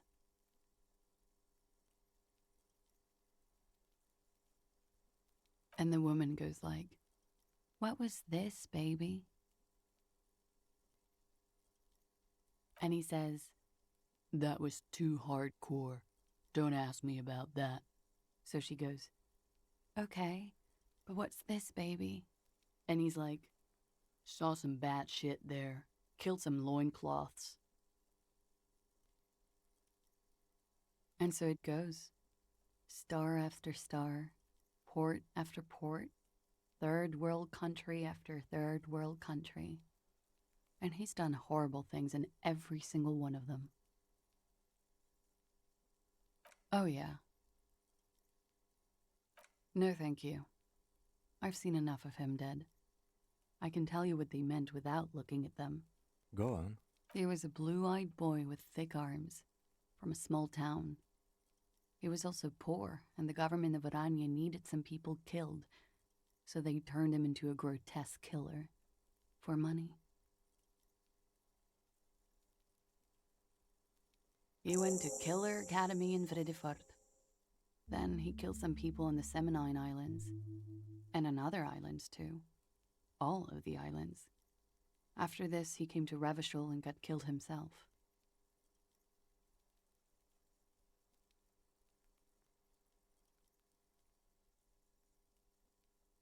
Change of topic, perhaps? In Oranje, officer. It's, I think municipality is the term. A nowhere town there.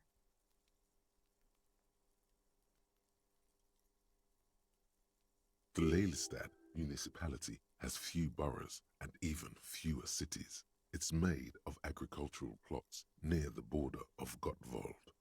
Executive summary: cows, silos, and wheat. Oranje? Oranje's map of waterways? This fits with his tattoo. You were almost right, officer.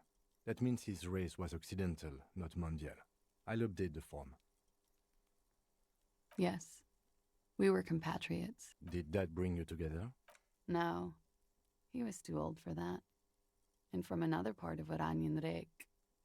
I didn't even understand his accent. What brought us together wasn't Oranje. It was bad habits.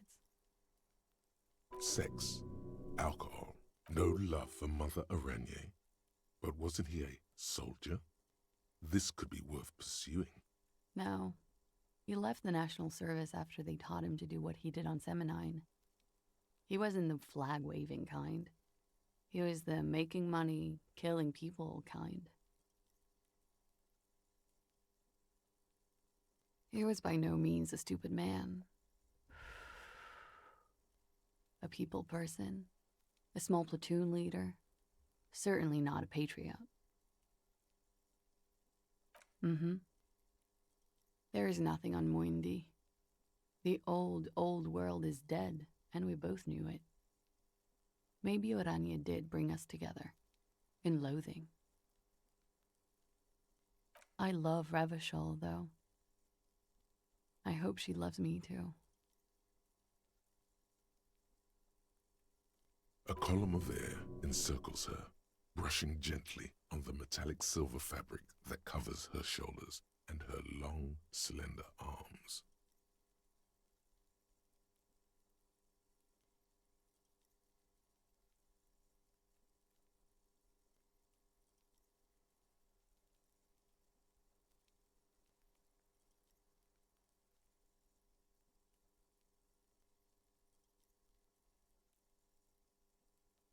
True. It did not love him. The feeling dissipates. The cold passes. The woman's eyes follow yours to the piece of notebook paper.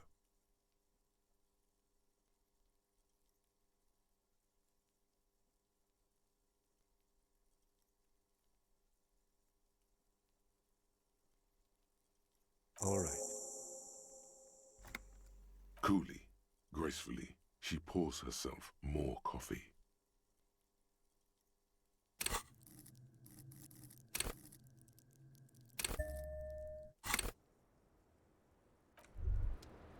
Wait, stop. That man, bloated beyond all recognition, was 42? Below the damage, the weeks of decomposition, all the swollen indignity of mortality. He was 42 years old? How old are you? That's where this is going. 45,000 liters of raw alcohol has left its disfigurements. What lies beneath, you wonder? You could ask either one of them. Huh? How old? 58?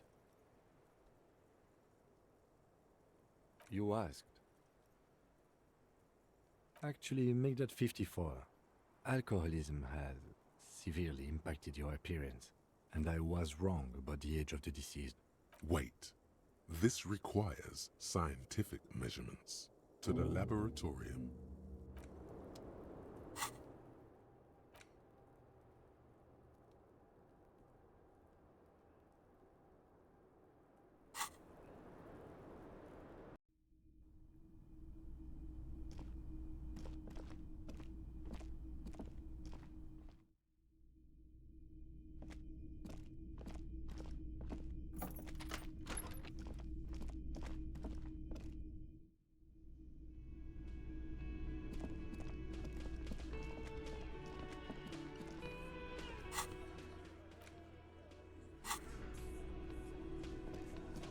It's you again.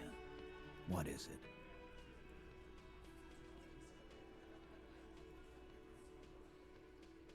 And? He tenses immediately. Chest tightens, jaw sets, ready for another blow. That fucking fucker. You're the worst cops in Revachol.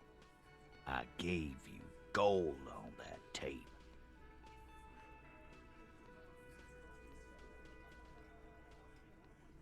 That fucker wasn't aimed at you. It was at her.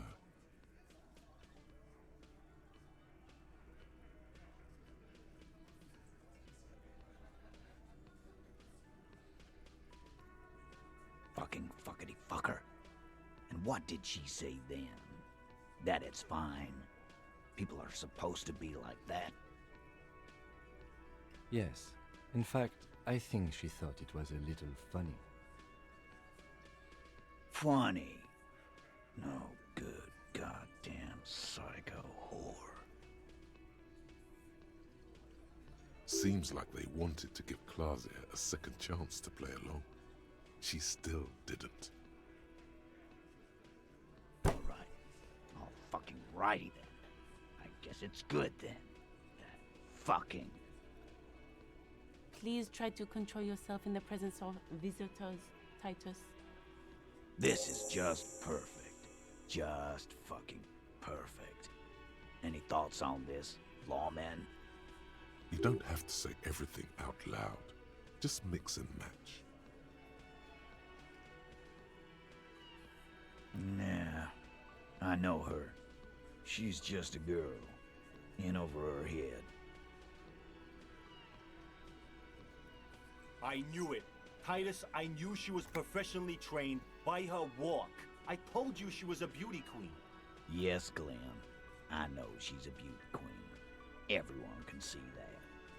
Sorry. I asked for your opinion. Not a bedtime story. Tell it to your grandma. But she didn't. She knows she can't lie to us, unlike you. Fantastic. So now, you remember how to do your job. I'm so sick of this piss. We should get something harder in here. Yeah, guys! We should get a party going tonight! Why? Maybe not then. Success. They admitted to unlawful collaboration to derail the investigation. I already told you. We fucking hanged him. The man is slowing down. Looks like a bad blood sugar crash. He can't keep track of all the variables anymore. Who could? It's getting harder and harder to perform one's part in this sordid play. All it takes is a nudge. Come on, Titus. The stakes are too high here. There will be blood on the streets. The tribunal, remember. I know you're tired. Why don't you just... You know what? I am tired. I'm tired of you, them, and the whore upstairs. Next time you see her, tell her Titus said, "Fuck off!" That lying, scamming. We're done. This is over. You understand? Your little investigation is over.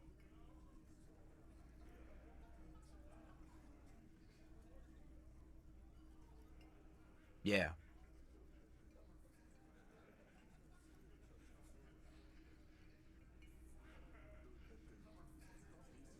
On the floor, beer drips out of the can into a small puddle. No one does anything about it.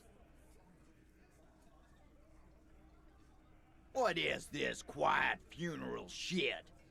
All we need is some beers in us. Bartender, 20 beers for the Dock Workers Union.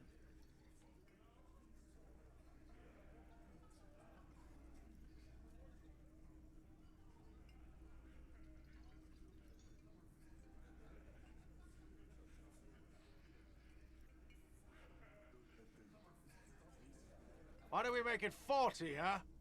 Why do we make it 100 beers? You're not loud enough. 100 beers? Now we're talking. Hoppity hop over here, cafeteria manager.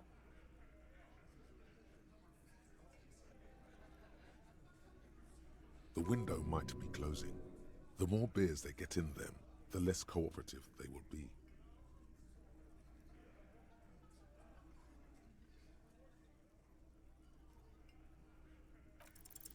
Clausia is playing them like a fiddle. Tell them how bad they got played, and they'll tell you the truth. There are many ways to go about it. All of them really good. No, we fucking ain't, asshole. No one's fiddling anyone in here. No, Glenn. I want to hear this. Who do you think is fucking fiddling me? Yeah, it fucking is. But what do you do? Say no to a nice piece of ass like that? I'd like to see you try, fiddle man. Yeah, like he's ever gonna pull top shelf pussy like that. He's what, 100 years old now? Yeah, you pull incredible pussy, boss. No one pulls pussy like you. I do not understand. This fiddle play totally fell apart. The concept was solid.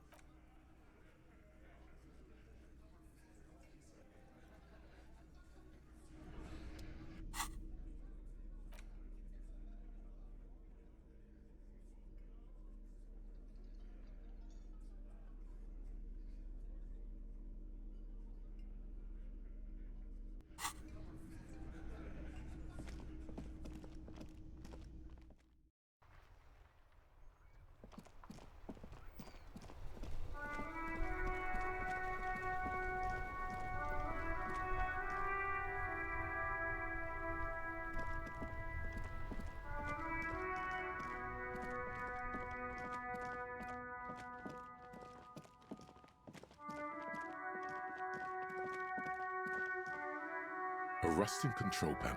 You grab the handle and pull the water lock starts moving.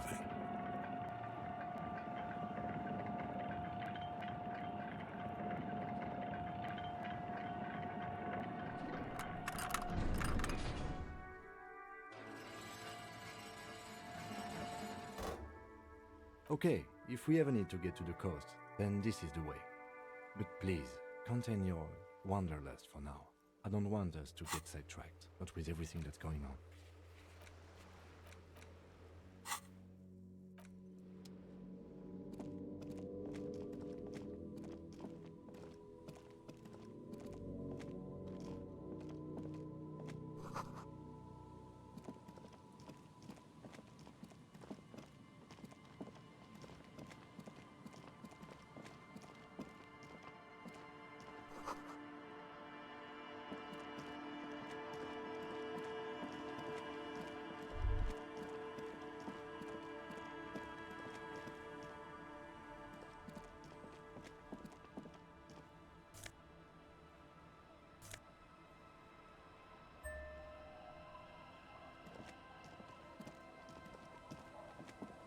A banged-up motor carriage lies half submerged in the icy water, slowly sinking into the Insulindian Ocean. Only the cabin top, rear wheels, and the engine remain visible.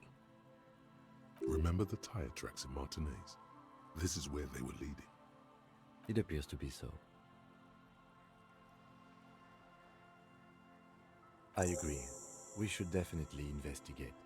You get a sudden, sinking feeling. Stomach acid comes up as you look at the motor carriage in the deep, dark, cold water. The logo is too deep in the murky water. You can't make it out, but you do see a monkfish float by. The motor carriage is properly stuck in the ice. Getting it out would require a team of specialists. A single day in the salty seawater would ruin most vehicles, but this one looks worn even in places the salt water hasn't touched it.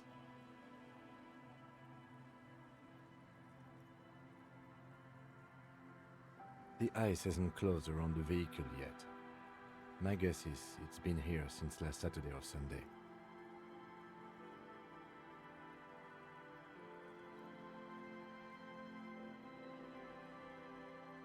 The estimate is correct.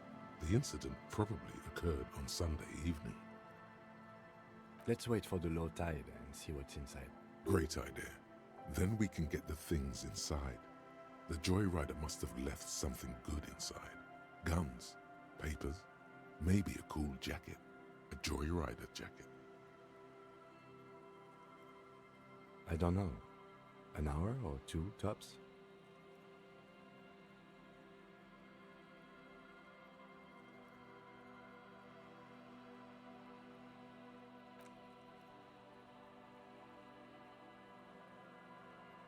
As you sit down in the old, rusty playground, the world around you becomes very silent. The hinges creak under your weight, dangerously so. Nothing but the sound of seagulls high above in the sky, echoing like distant laughter. Ice cracks around the blue motor carriage in the sea. The tune on your lips forms a strange yet undeniably beautiful contrast with the surrounding bleakness. The lieutenant gives you a quick glance, then, still looking straight ahead, he joins you with a higher pitched and slightly more melodic trill.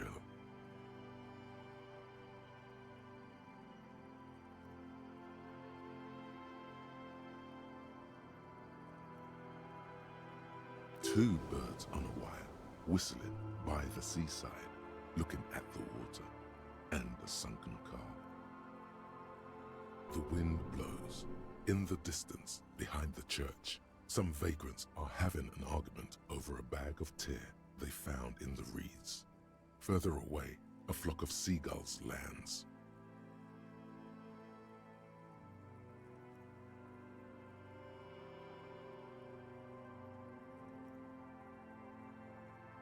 The clouds pass in the sky, and the shadow of the swing moves like the hour hand on a timepiece. 30 minutes have passed. Looks like this might take a while. Time to present a good topic for discussion. My dad and mom are both half Seolite. Clouds on the horizon grow darker, and the shadow of the swing set keeps climbing. You hear the distant rumble of the city. 30 minutes pass.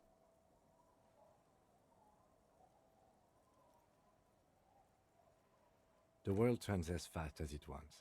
Your voice echoes on the water, strange and out of place in the environment. 30 more minutes pass. Yes, 41. What do you think it stands for? It's as if he knows what it stands for, but wants you to say it. It's pedagogical. Does he know something about the driver of this vehicle?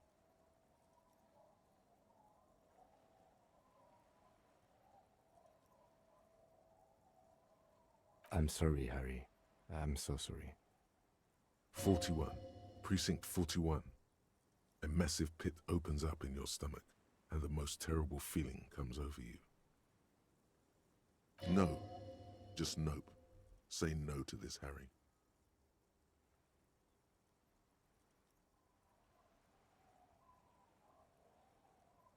Yes, your car is in the sea. Face it, so we can start dealing with this. I'm afraid so, yes. It looks like you started in front of the whirling, jumped over the canal, and then drove your vehicle in the sea right here. People are more valuable than machines. Training a police officer is even more costly. You can still whistle. Besides, the night is always darkest before the dawn. The lieutenant adjusts his glasses and doesn't say anything. That is very unlikely. All the electrics are toast. You'd be lucky to find one undamaged component in there. In a few months, there will be nothing but rust left of this vehicle. It'll be cheaper to buy a new one. Well, not cheaper. This motor carriage costs 40,000 real. But in the long run, it still makes more sense to buy a new machine than try to refurbish this. Let's face it, this is a substantial loss to your district's budget.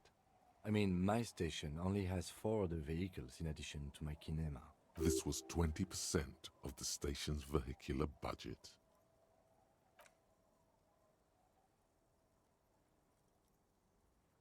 Yes. Let's go take a look.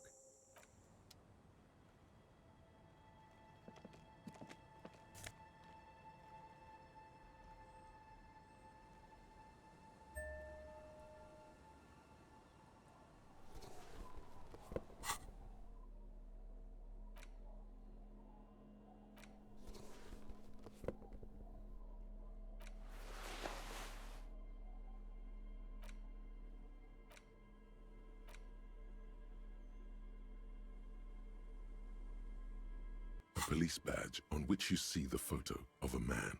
You. Some seaweed is stuck to the back. At least something good came out of all this.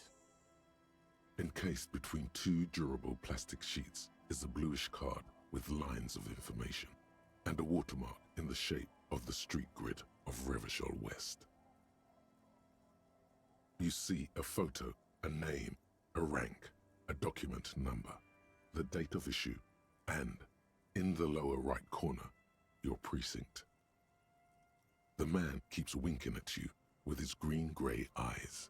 The photo is old, no doubt about that. But the badge is new. You used an old photo for a new badge.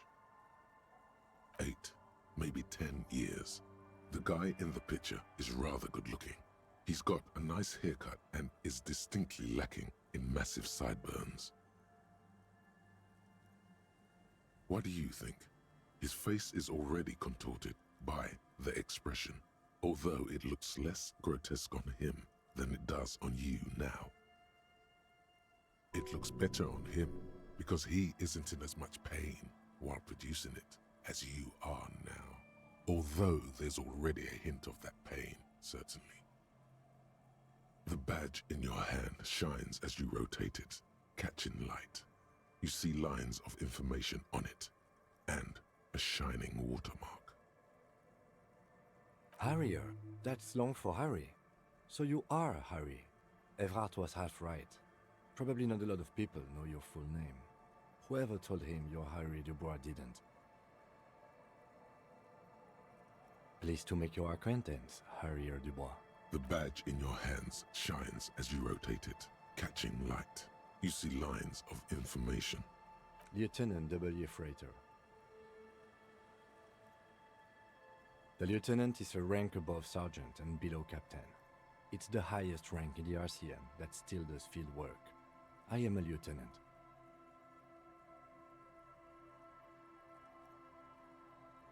The title of Freighter is added to your rank when you decline a promotion to a higher rank. In your case, captain. You have declined twice, thus you're double Freighter. There are many reasons one would do this. The rank above you in your precinct's décomptage might be taken, or sometimes promoted officers do not want to replace their superiors out of respect. And sometimes they just prefer the type of police work available to their current rank, in your case, lieutenant. Décomptage is the hierarchical system employed by the Revachol citizens' militia. It means counting down to twos.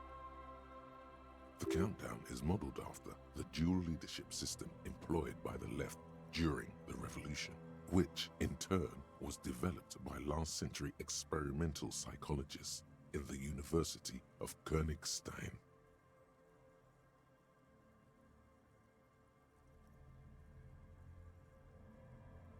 The lowest rank is junior officer, usually teenagers. Then there are the patrol officers, then sergeants, lieutenants, then a captain. That's basically it, except for a few kings.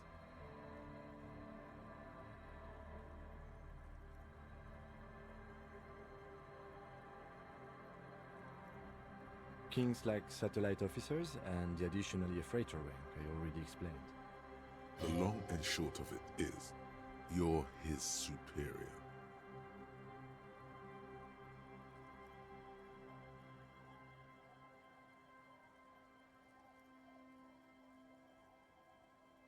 No, I've been putting up with you because despite an unconventional approach, you are doing good police work. It matters more than driving your motor carriage into the sea. And now we've even found your badge. Such a small yet precious thing. Expensive paper caught between thick plastic, like a fly in amber. It reads. That's just the serial number. Revachol, Jamrock, Precinct 41, with some numbers thrown in there for good measure. The numbers are not there for good measure.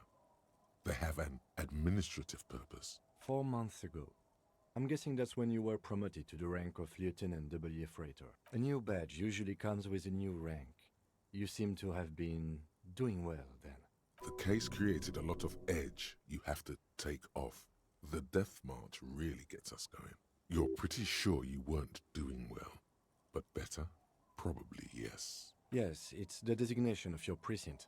41, like mine says 57. The 57th is mostly industrial harbor, a lot of asphalt. The 41st it's a tough station to work in. You have all of Jamrock to cover. That district should have 3 precincts, but money is what it is. But then again, it's a legendary district, and a hell of a station too. It must be an honor and a curse to work with people like Price, McCoy, Berdiaeva. Roberts, Feuerbach, Dimitri. Suddenly, names from your decomptage flash in your forebrain. He knew all those people, although they're not from his station. They must be big. The badge in your hand shines as you rotate it, catching light.